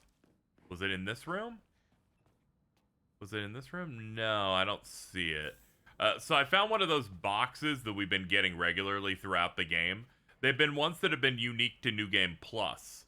It's these with the fox symbol on them, and we just hit them and they like burn away, and then we grab them, right? We offered the brooch. We can't do it anymore. The brooch was letting us do that, and I'm starting to realize the gameplay ways they integrate us trying to get what definitely has to be the true ending. And really, it's the one that I assume will be best for Hinako, where to get the best ending, you have to relinquish the brooch that is given to you by Koto Yuki. So you're getting rid of something that gives you an edge thanks to him. You cannot take the red capsules, pills that were given to you by Shu, another man, to try and make your way through life, in which he's trying to control you and kind of like fucking, it makes you go crazy, right? So you take away those, and you have to purify the sacred sword, which means you do not get the dark power of the sword. So it's Hinako throwing away all of these things, all of these boons that could get her to the end of the game easier. This writing might be fired. Just that realization of, oh yeah, She's throwing away all things given by man and deity, I guess, through the form of the sword now being reduced to that of a normal sword's power. So I thought that was an interesting one to get that in. We're gonna keep going. See you in a sec. All right, we picked up our first note. Married couple's letter. Kimie. Tomorrow's the big day. I'm looking forward to seeing Hinako dressed as a bride. I still can't believe she's marrying that rich young man. We won't have to worry about money ever again. And I'm sure Hinako will be happy too. You must feel like a huge bird's been lifted off your shoulders. Let's take life easy now. We can fulfill that dream of yours of going to every onsen in Japan. If there are any other wishes you want to come true, just say the word. It's Mom's handwriting from here.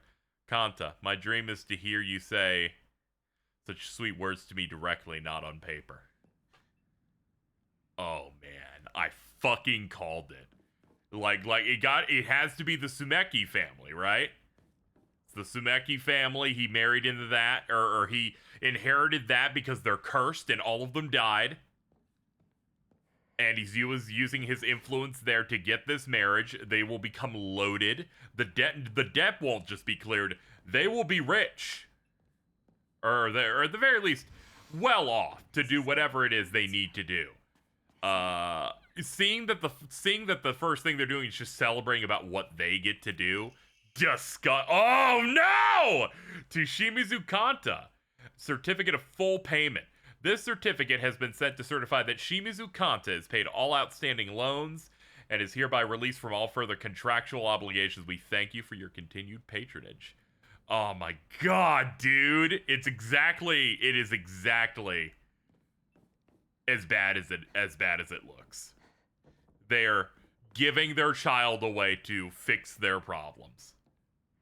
I'm going to be honest, my opinion of the mother is fucking falling. We're going underground just like the dad. The fact that she's like, oh yes, the fact that she did not say anything to push back, but said, I'm just excited for you to say these kind and exciting words to me in person so we can go do those things. Ugh! No, man! Alright, I'm gonna keep going. Anytime I see a note, I don't even look at it. I just see a note, I click, and immediately go over here. Let's keep going. Alright, we've hit our first flashback room here inside Hinako's room. Let's see. That's just how things are. So, when the offer for an arranged marriage came up, I thought, now it's my turn. Why did you choose to marry someone you didn't know? Well, our parents talked and brought in a matchmaker. And I was introduced to someone they felt was a good fit for me. Even though I had only just met this person, I could tell we would get along well. Marrying for love is nice, but love is blind. Once you're family, it's too late to worry about issues you have with your spouse. Ooh. I still don't understand what you and other women are talking about. You want to have a happy marriage and lead a happy life, right? That's where you're wrong. That's probably where me and everyone else are different. Different? How? I don't think being happy is what matters most. I mean, I do want to be happy, but there's something more important than that. And what's that? Making my own decisions. I don't want people to make me happy. I want to choose to be happy. Even if I end up miserable. If it's because of what I chose on my own, then it's all worth it. People always say a woman's happy when she has a dependable husband and a bunch of kids. I don't care if I never experience any of that for the rest of my life. What's most important to me is not whether or not I'm happy, but if I can choose my own fate. I have to admit, That all sounds like an unrealistic ideal to me. But I don't think you're wrong about what you're saying. In another 100 years, no, perhaps sooner than that, there will come a time when true happiness is choosing your own path, no matter the outcome.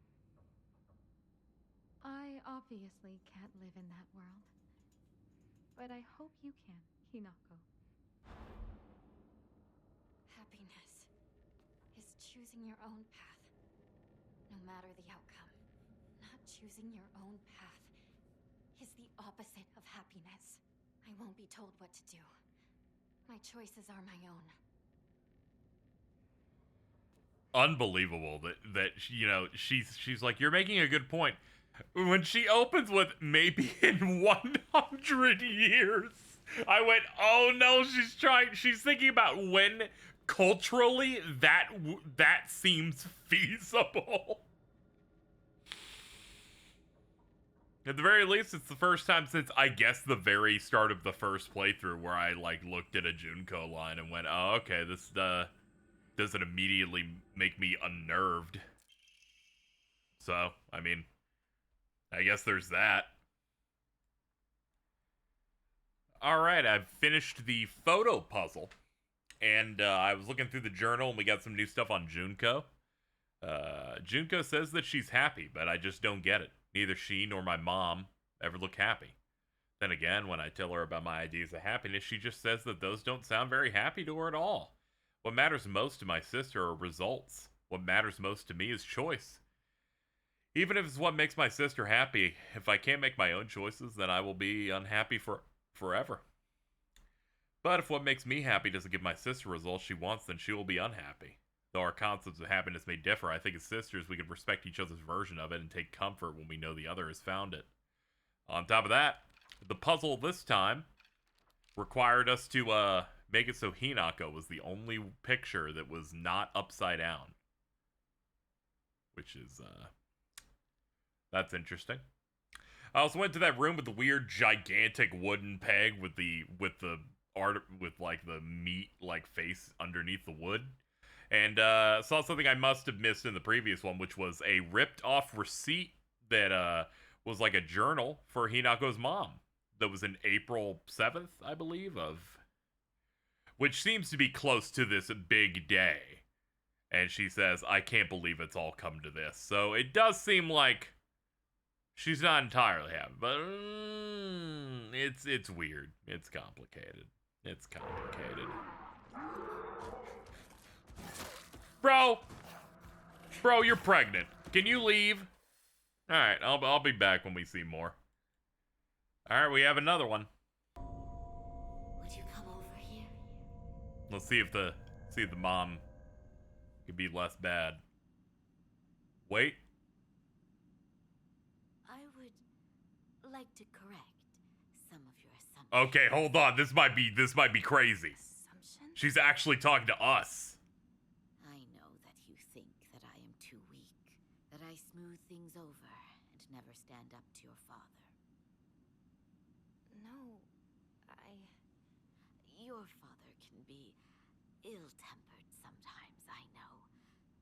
But really, he's just shy and acting strong in front of his daughters. Then what about the times he yelled and threw things across the room? You don't know this, but your father had a long-time dream. He wanted to open a small shop with a friend.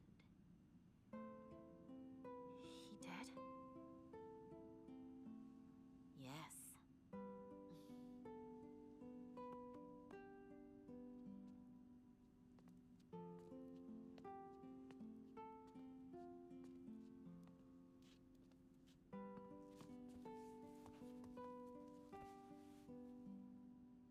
Your father had a friend who was very dear to him from his time on the boat. He always said how they were as close as brothers. But one day, something must have happened. He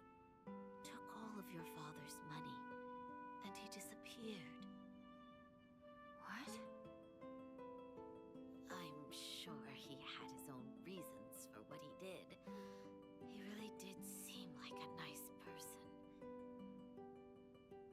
Your father, he was very hurt by that betrayal, and he couldn't keep his anger inside. But even so, he would always apologize after he calmed down. And yet, he was reluctant to come off as a weak father. You should know what pride means to a man. But still, that's no excuse for the pain he caused. Hinako, I know you think that a married woman is supposed to subject herself to her husband's abuse.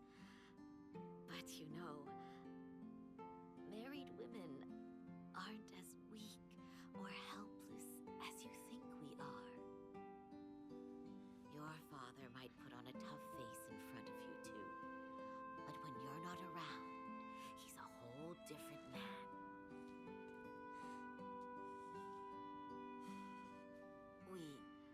Your mother and father, got into a big fight once. Really? I never knew that. That time, I completely ignored him until he came to apologize. I acted normally when you two were around, of course. Not only that, I made his meals out of all the food that he hates. And for the tea that I gave him, I wrung dirty rags into it. You did? I don't believe it. Your father, he caved in just 3 days. After you and Junko went to bed, he bowed low right over there, head to the floor. Dad did that? Really? Sure he did. Whenever your father and I got into a serious argument, he knew that against me, he never had a chance. But Hinako, that was just how life went with the two of us.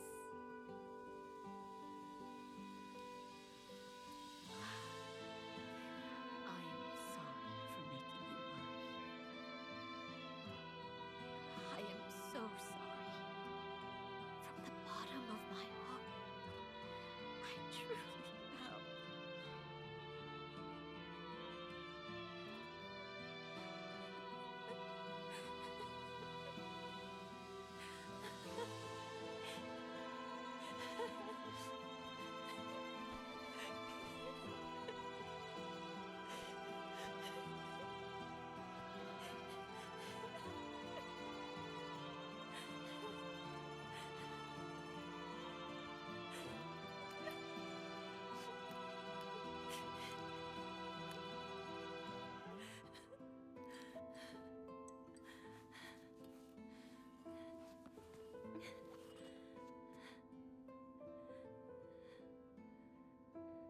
Thank you for telling me all of this. Mom.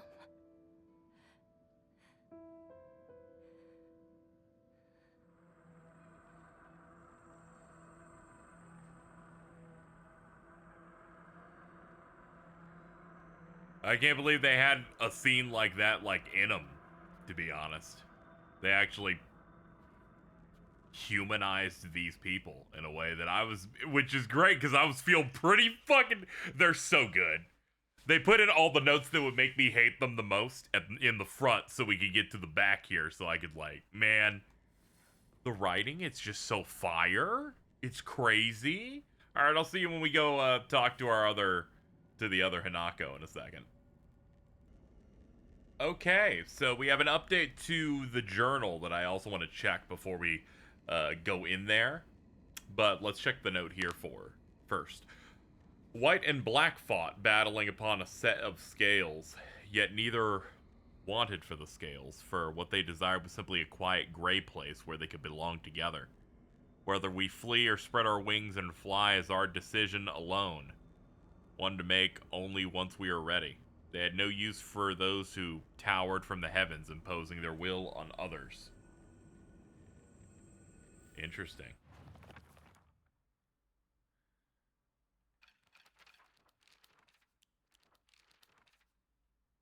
See what we have on the mother now.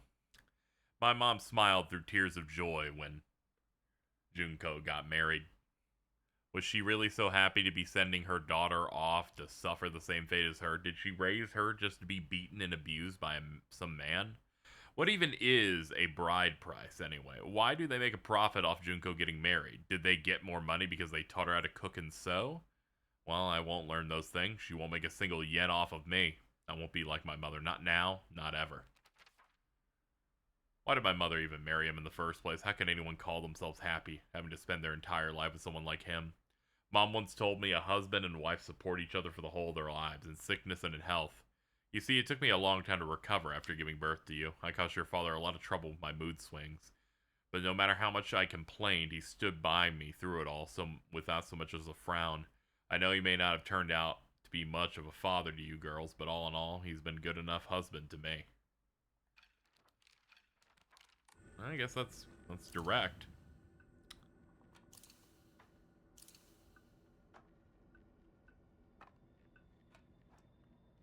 So it's going to be these two birds.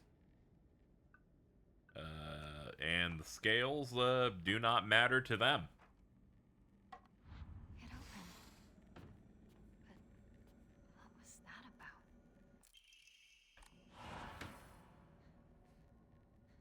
Hinako, can we talk?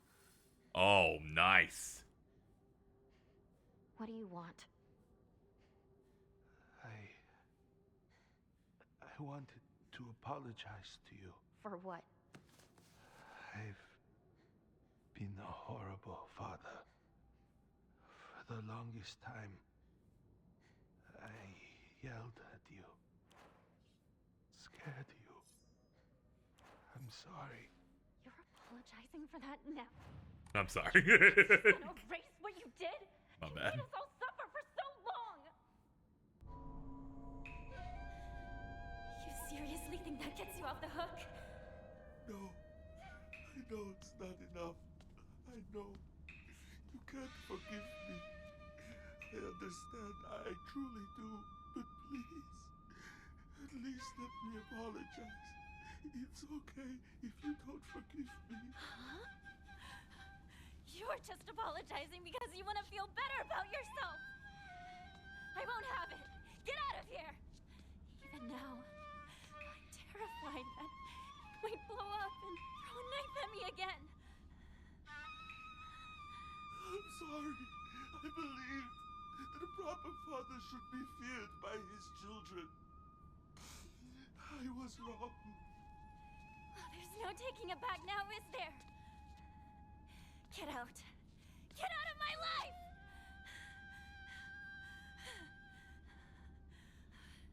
Listen to him. He's actually apologizing. Whether or not we forgive him is up to us. Even so, I think it's important for us to hear him out. At least he is sorry.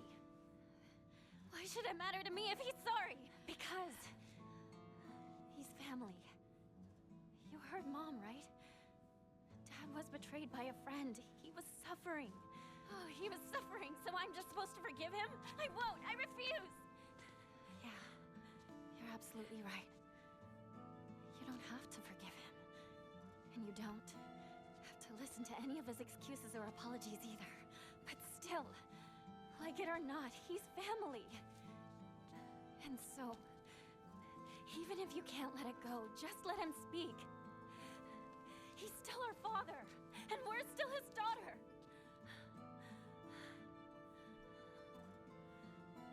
Maybe Mom could forgive him for what he's done, but I can't! I won't!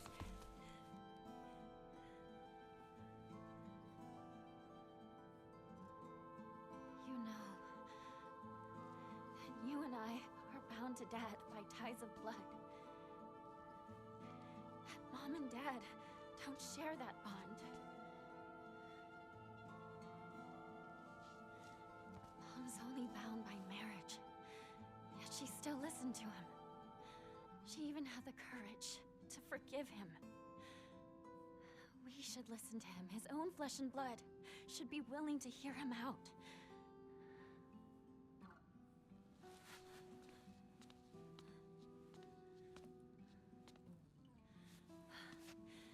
I know you're scared of him. I'm scared too. I know you can't forget what he did, and maybe he doesn't deserve a clean slate. But please, I'm begging you to listen to him. Not just for his sake, but for your sake too. Please, just listen.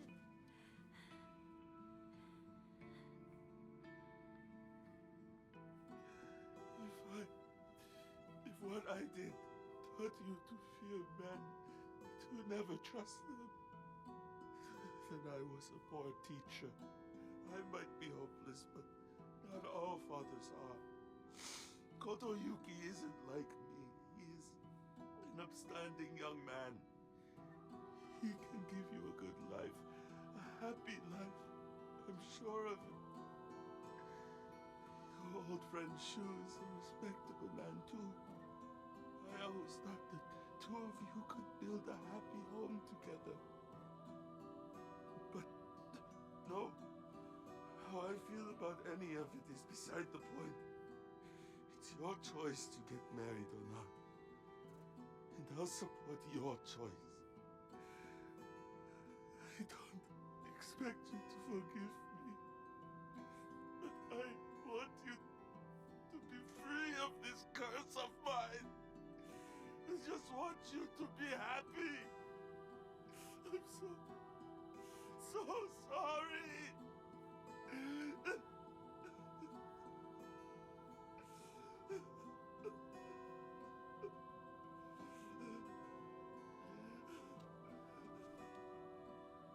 I'm still scared. And I still don't forgive you.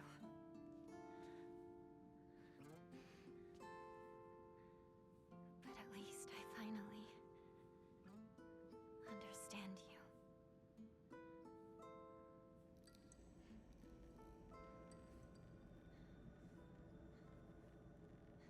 Holy shit. That was... Wow. After Dad saved up enough money from fishing, he decided to start up a restaurant with his longtime friend, someone who was like a little brother to him. That friend, however, stabbed him in the back and ran off with all his money, leaving him with nothing but debt. Apparently, that's when things really started heading south for my dad. I mean, I do sympathize with him, but his past is his problem, not mine. And it definitely doesn't excuse him for making every day a living hell for me. When it's just him and my mom, he apologizes for the life of poverty he's forced us into due to his debts. According to Mom, there is nothing more shameful in this world to a father than letting his daughter see his weak side. If he acts the way he does to me just to hide something as dumb as that, then I think I might just go crazy right now. This house is theirs. It has nothing to do with me. I was just born here. I may be Hinako, the little bird, but I have wings of my own. And if he doesn't care about how I want to live my life, then I'll just spread my wings and fly away. Wherever I choose to go will be entirely up to me. This type of writing is dangerous. There's definitely a type of approach I need to find a new weapon. to writing this type of subject matter, where it's clearly abusive parents, where a lot of stories kind of it's sugary sweet to go, yeah, but they're really sorry, and then you forgive them, and then it feels good that everything worked out. But it's much more real to go, yes, I will listen to what you have to say, and I don't forgive you for it, but I will listen to you and understand what your stance is. I feel like that's such a refreshing way to do that. I'm really happy with how they just did that. I think that was really fucking good. That was on both of them, but especially the dad. That scene just feels very cathartic after going through several routes of this. Anyway, I'm going to go beat him to death now. All right. This says hold to skip new. see what we got going on.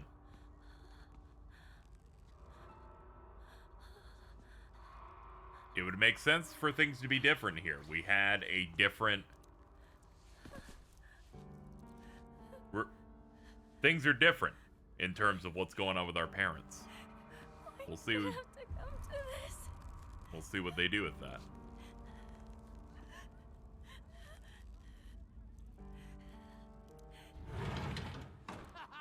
It's Inakochi's back! About time! We've been waiting for you!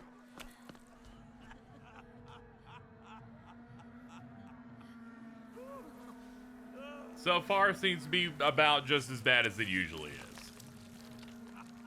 Partying and filth.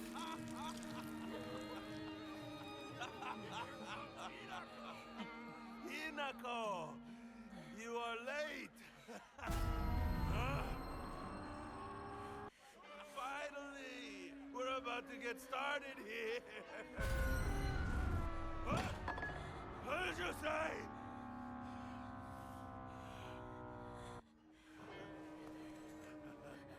Doing, Kanta!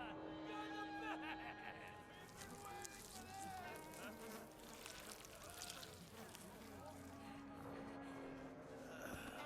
Okay then. Ladies and gentlemen, prepare to witness a master with a blade! Yo!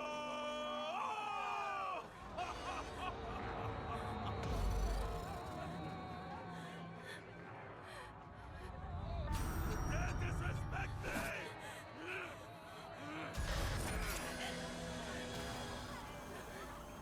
This all still seems just as bad.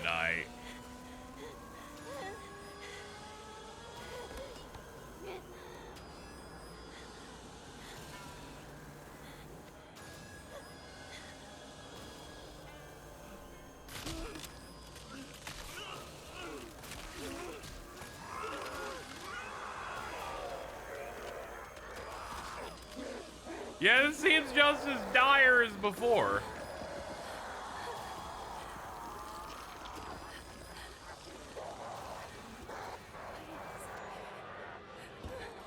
What is this?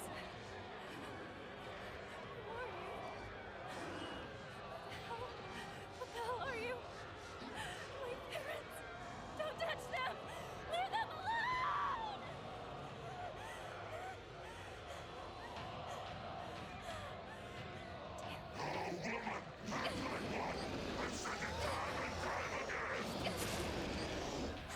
We don't have a choice. It's a woman's role in society. I guess in the... I'm trying to think about it. Maybe she had a different response about her parents than she did, but I'm gonna be honest, I don't entirely remember. Not entirely sure what made that new. Maybe it was her reaction. I just don't remember. Just don't remember it from before. Either way, we're gonna play it out.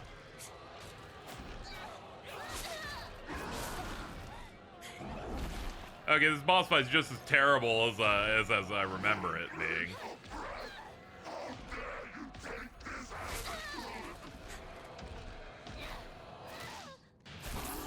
Well, he's dead.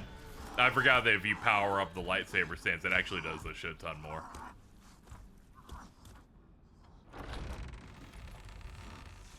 No, I guess it has to have been her reaction to that.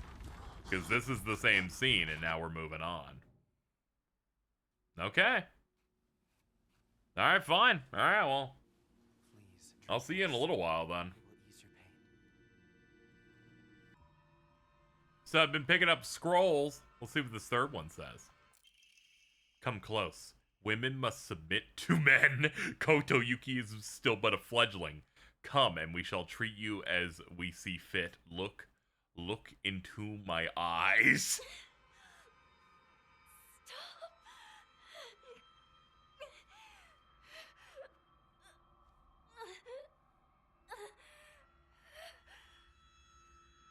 Wow, that was a long read for it, too. The other ones are about the same, where they went, this is a privilege that you should be proud of. You will be serving the clan or something. And then they were like, this should be an honor to be one of the chosen, even mortal, ignoble blood can be used. And I'm like, oh, okay. We're kind of leaning toward the fact that they need, like, that family, the grandfather, I guess, and, like, the entire, like, cult-like clan they have here is, really just gonna be utilizing this marriage for probably some occult stuff. I mean, that checks out, but it's cool how it becomes fully mask off here. Really, you get to the final ending for all of the really interesting stuff to proc. Anyway, see if I find anything more cool. Alright, I escaped the treasure room spinny shit with the mural. We are in new cutscene zone. Which was not true last time we did this. For ending 2.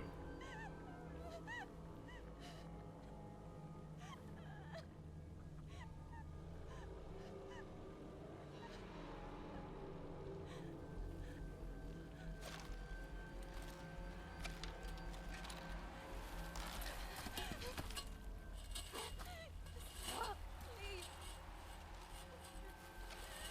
How much more do you have to torture me before you're happy? How are you? Why are you doing this?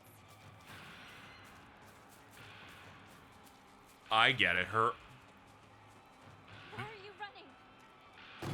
Where are you going? Yeah, this is an entirely different mood.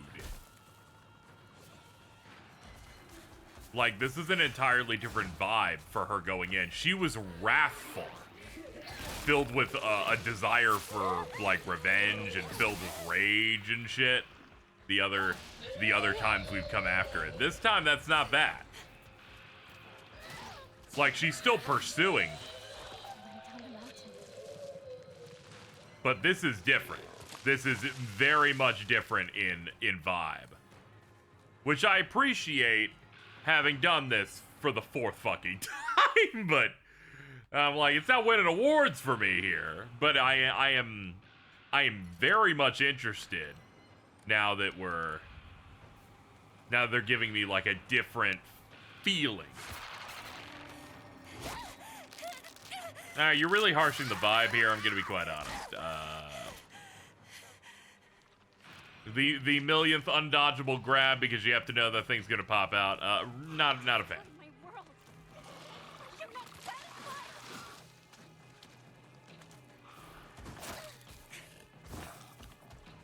Who's behind this? I'm going to make them suffer.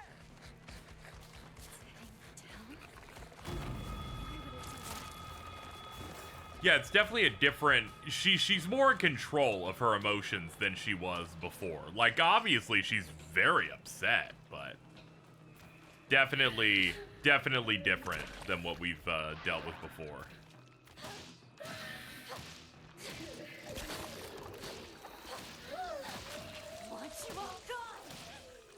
Okay, lightsaber's gonna die soon, but what I can say. Wait, hold on. Repair that shit. It actually gets really good. After you've gotten a couple endings, I can actually rip through these guys. But I have to put it in the fucking super mode for it though. But honestly, kind of worth it. That's where it all started.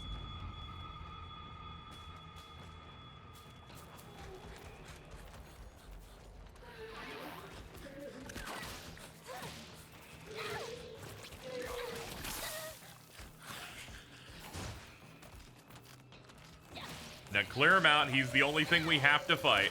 And he's out of here. I think it's this way, right? No, it's this way because we go deeper into the city. Or to the town. And this is it. That was the smoothest one of these ever. Wow. Cool. All right, what's happening with these new scenes? Hello, my shadowy bridal other with no face.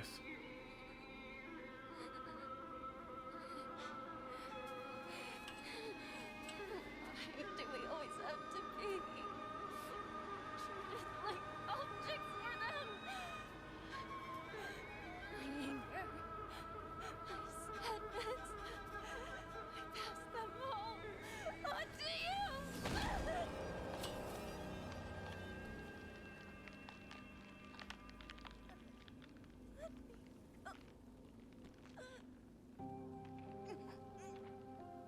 Is this how you want to live your life? I know that when you look at me, all you see is some dumb little girl. But I'm not just a pet to cuddle and keep happy. I would rather suffer and find my own way. That's happiness. That's how I want to live. You feel no regret, do you?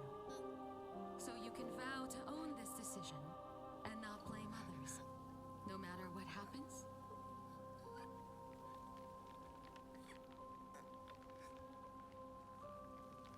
This is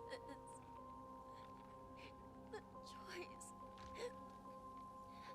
that we made.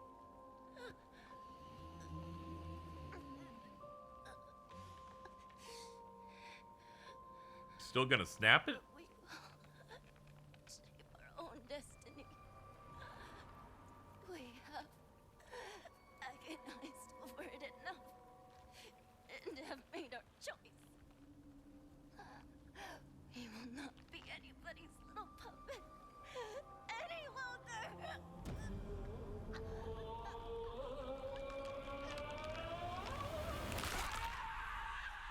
Okay, yeah, we're still snapping, but I could see things changing up for us. This ain't changing. Oh my. Child of the mortal world, you are most Such a feeble bride. Welcome. May you find peace in the days ahead. Okay, they weren't as negative as some of the other lines I've gotten. I wonder if they're random or if they are like preset.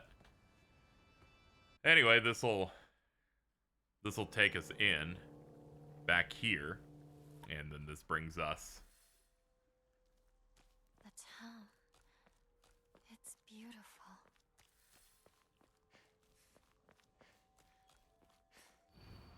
Play with me forever. And then we're doing these again.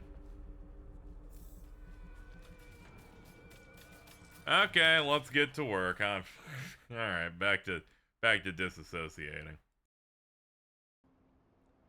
All right, here we go. We're gonna go into the final sequence now. So, only thing I have to say is these little fuckers over here. This little doll.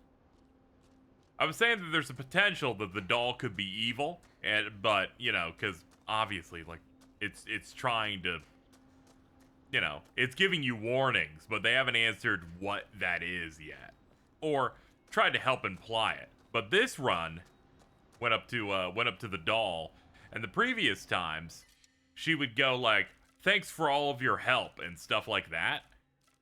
So this is like the golden ending. This is what we're meant to go like lock in for. And Hinako said, "Why do you keep trying to control me?" So I'm just saying.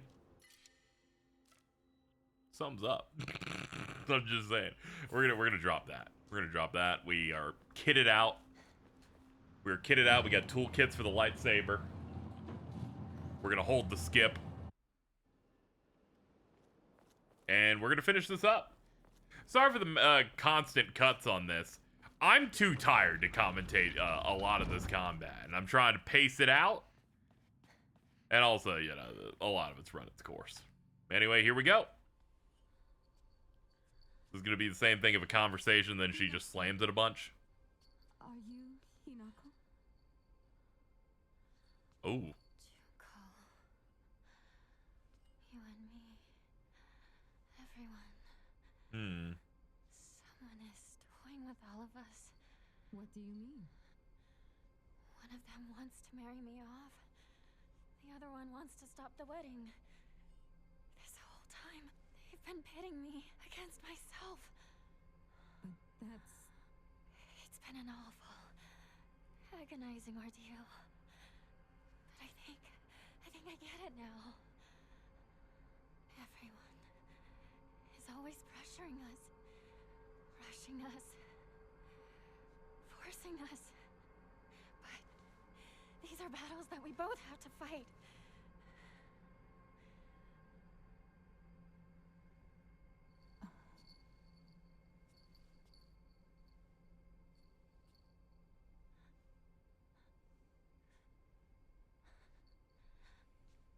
I'm sorry, Junko. I'm sorry, Mom and Dad. I know.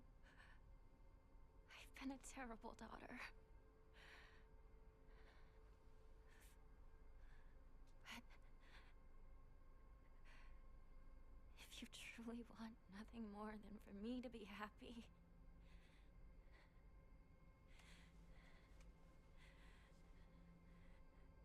then please, let me do this.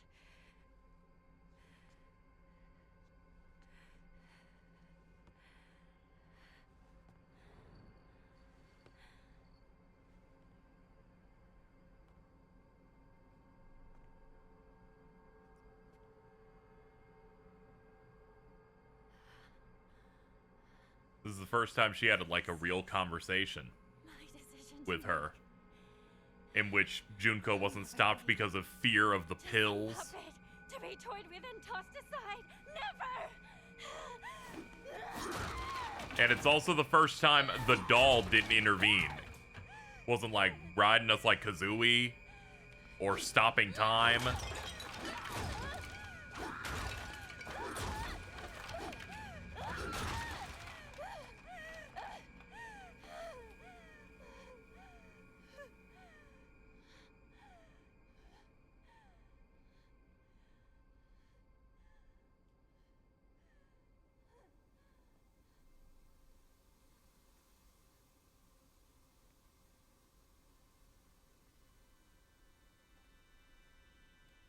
Why must we fight to the death just for one of us to survive this nightmare?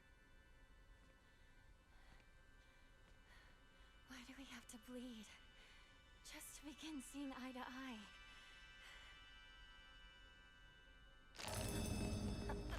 Uh-oh. Oh fuck, both of us are being possessed. Oh, you gotta have the stuff in the potion or whatever.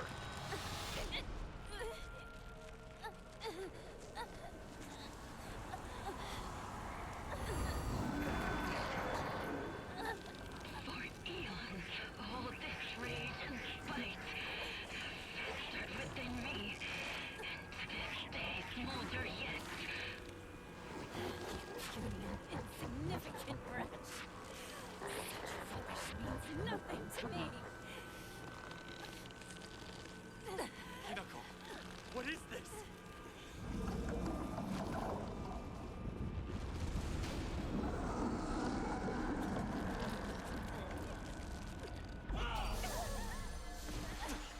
Sir, it appears you've been played by elder gods. Kotoyuki. Once in a blue moon, humankind produces an extraordinary girl who is blessed with divine power. Upon her birth, a spell is placed on our clan's successor that stirs within him a desperate desire to go and seek out that extraordinary girl and make her his wife. What are you? In the past, we relied on our cunning, seducing our brides with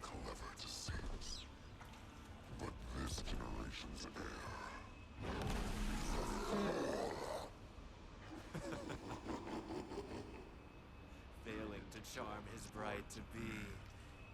Demonstrates what an inexperienced failure he is.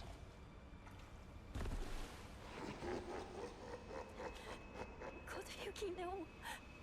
He just... all he wanted was for us to get married and be happy together. He tried so hard. He was alone. All that time. Don't laugh! Don't you dare laugh at him! What he suffered, you will never understand! You monster!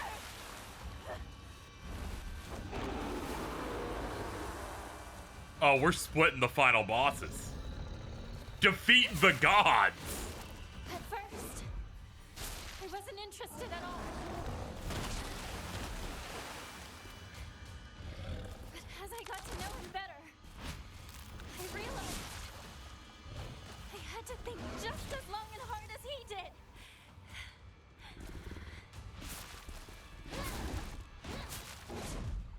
Nice. Keep it going. Also, we're gonna fight them with the separate character, like, styles. Like, we fought this as normal Hinako and not Fox Hinako. And the same can be said for the other one.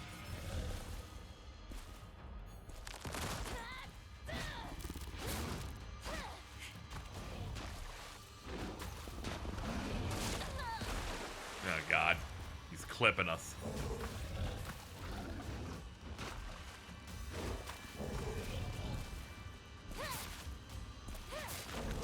Hold on.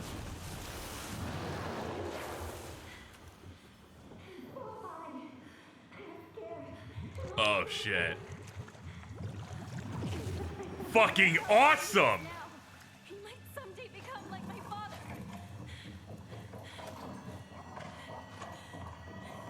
Don't laugh!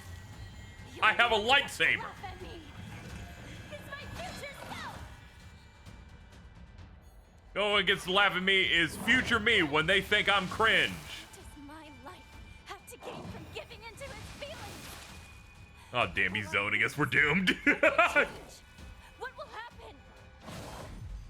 Ooh, that was She nice. is loved by a man. Well, those magic words don't help me feel better at all. Man, we passed that one fast. That lightsaber strong.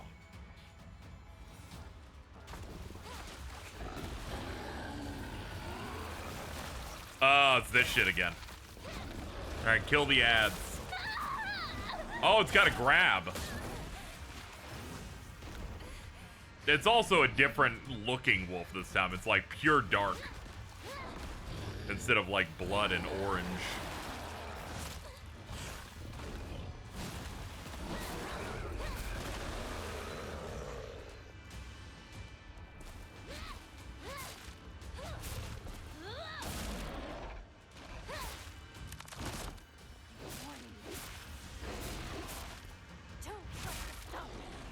Here we go. Let's get those stuns in there.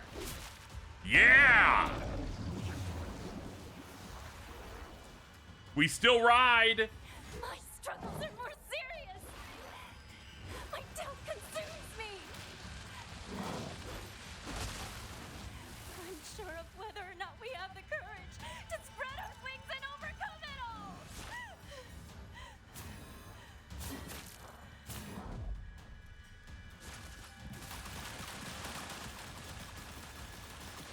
And there we go. Unlimited stamina. Let's run it. Let's run this shit.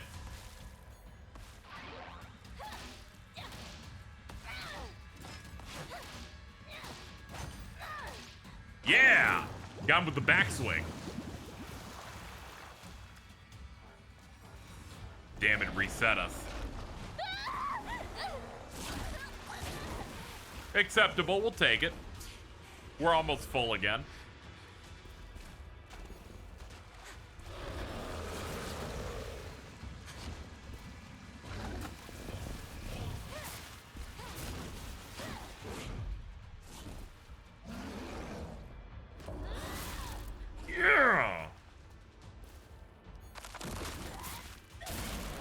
Nice! No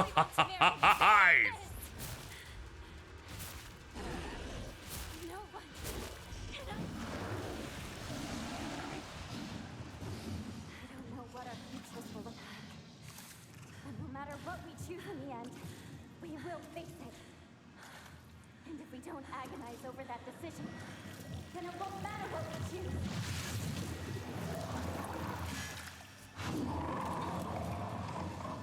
Just let us think.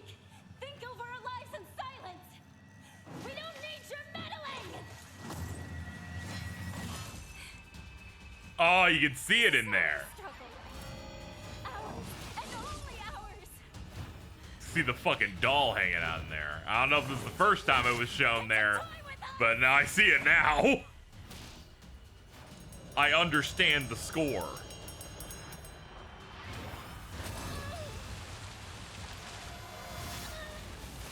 Hold on, quickly. Okay, we're good.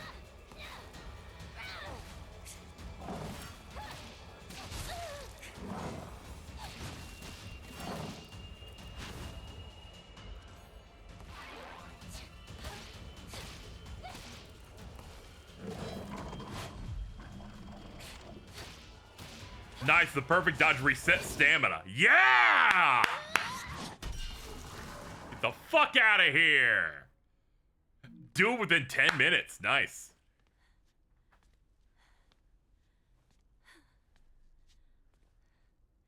Sorry. I'll make sure to perform the last rites.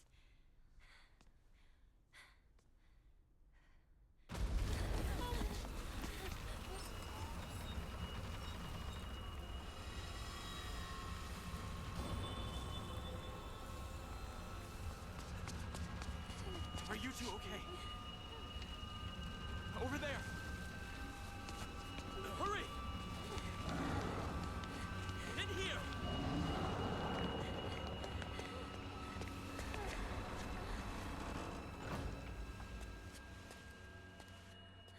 I am deeply sorry. He has had much to drink for his first wedding in many moons. He is normally so kind. What do we do? Just leave this matter to me for now. Kotoyuki, you could, Apologies.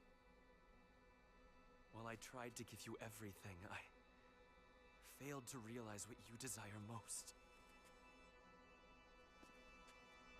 Now I know. We both share the same desires.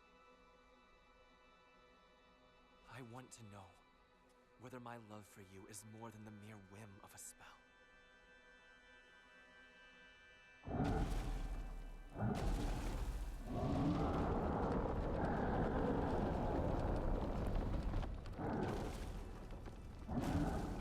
Please leave.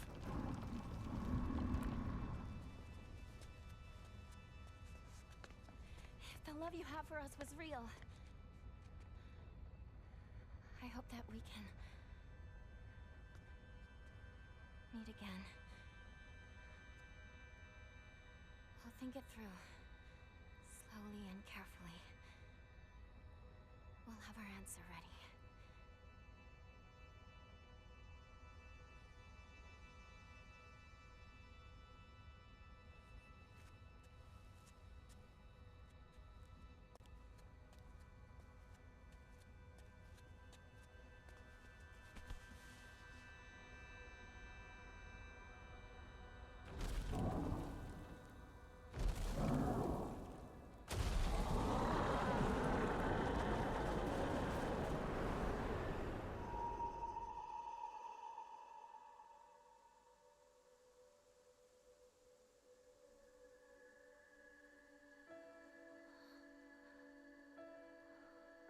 All cleaned up.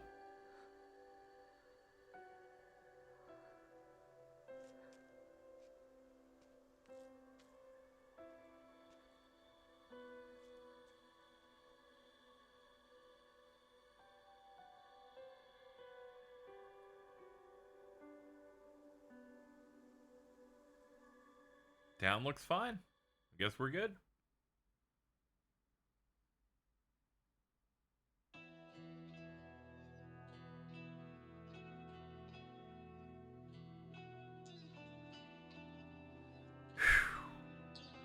Alright. Let's see how we're closing it out. Letter from Kotoyuki. The days have grown warmer where I am. What is it like in Ibisugaoka? I can still recall the startling beauty of dandelions peeking out through cracks in stone walls. I would like to express my appreciation for the letter you sent me. It was quite enlightening. I will follow in your footsteps and start by simply trying to enjoy life.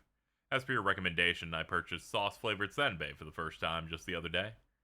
Must have been quite a sight to see a man dressed in a suit buying cheap rice crackers and eating them with children outside the candy store.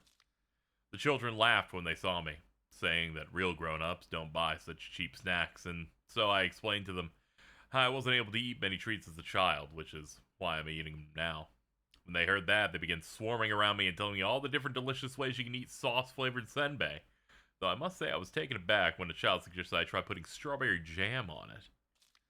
Imagine such a scene, a full-grown man eating snacks with children. While I was rather embarrassed, I felt I had regained part of my lost childhood. I intend to become reacquainted with my inner child, discover my own dreams, and live life to the fullest. And once I've done so, I hope to reevaluate my feelings for you.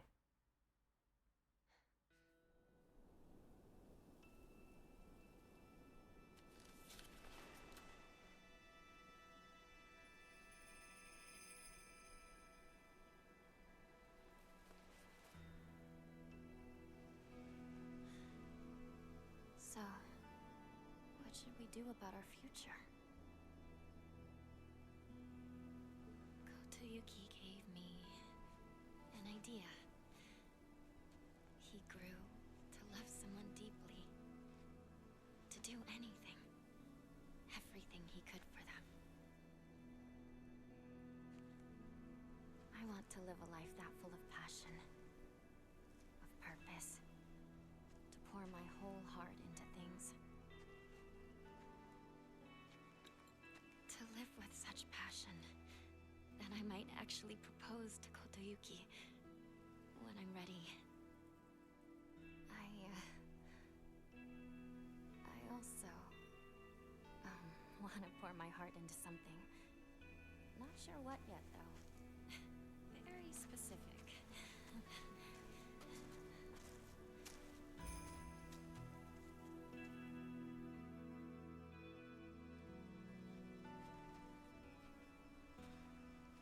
It's quiet here, isn't it? No one to tell us what to do or bother us. It's nice. Just the two of us. Yeah. Just the two of us. To decide where to go.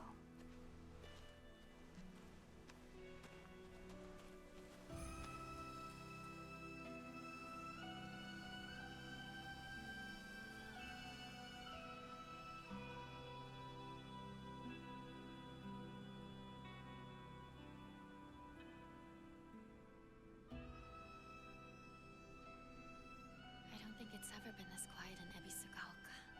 It's really beautiful. And it is all ours.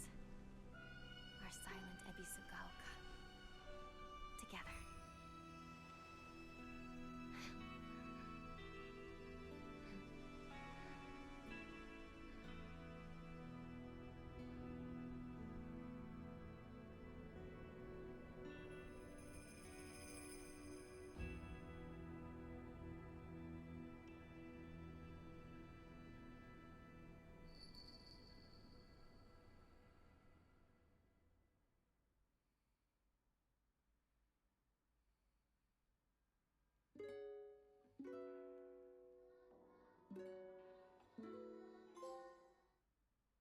Ebisugaoka in silence.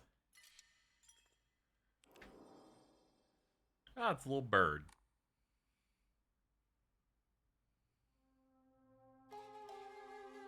Yeah, that really is the perfect, like, final title screen to unlock, huh?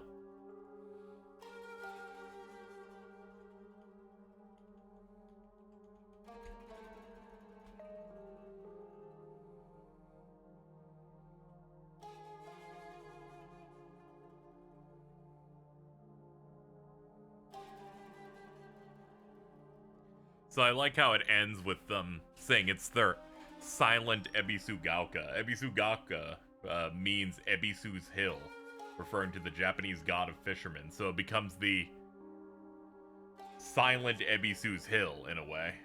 That's neat. I think that's a cute way to like to end that up.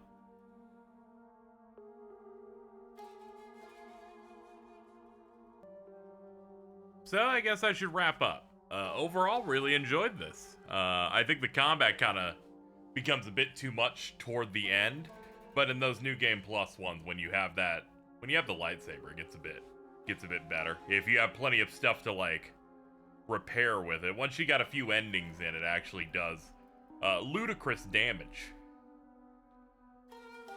So I guess in the end, I assume everyone's alive, just from the fact of everything being mostly like allegorical, and the town seems to be fine. I mean, Shu kind of like interferes in 2 of those endings, and this seemed to be the same state.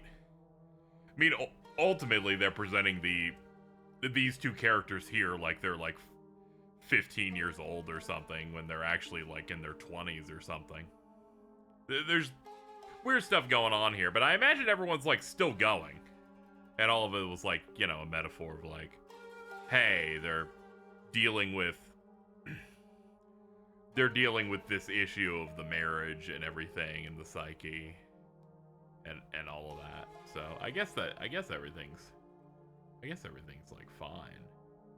But the way this ends with it's like them being silent, you know? The town has never been more quiet.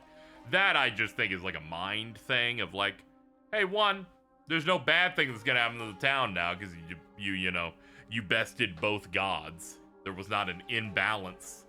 And the imbalance of her mind.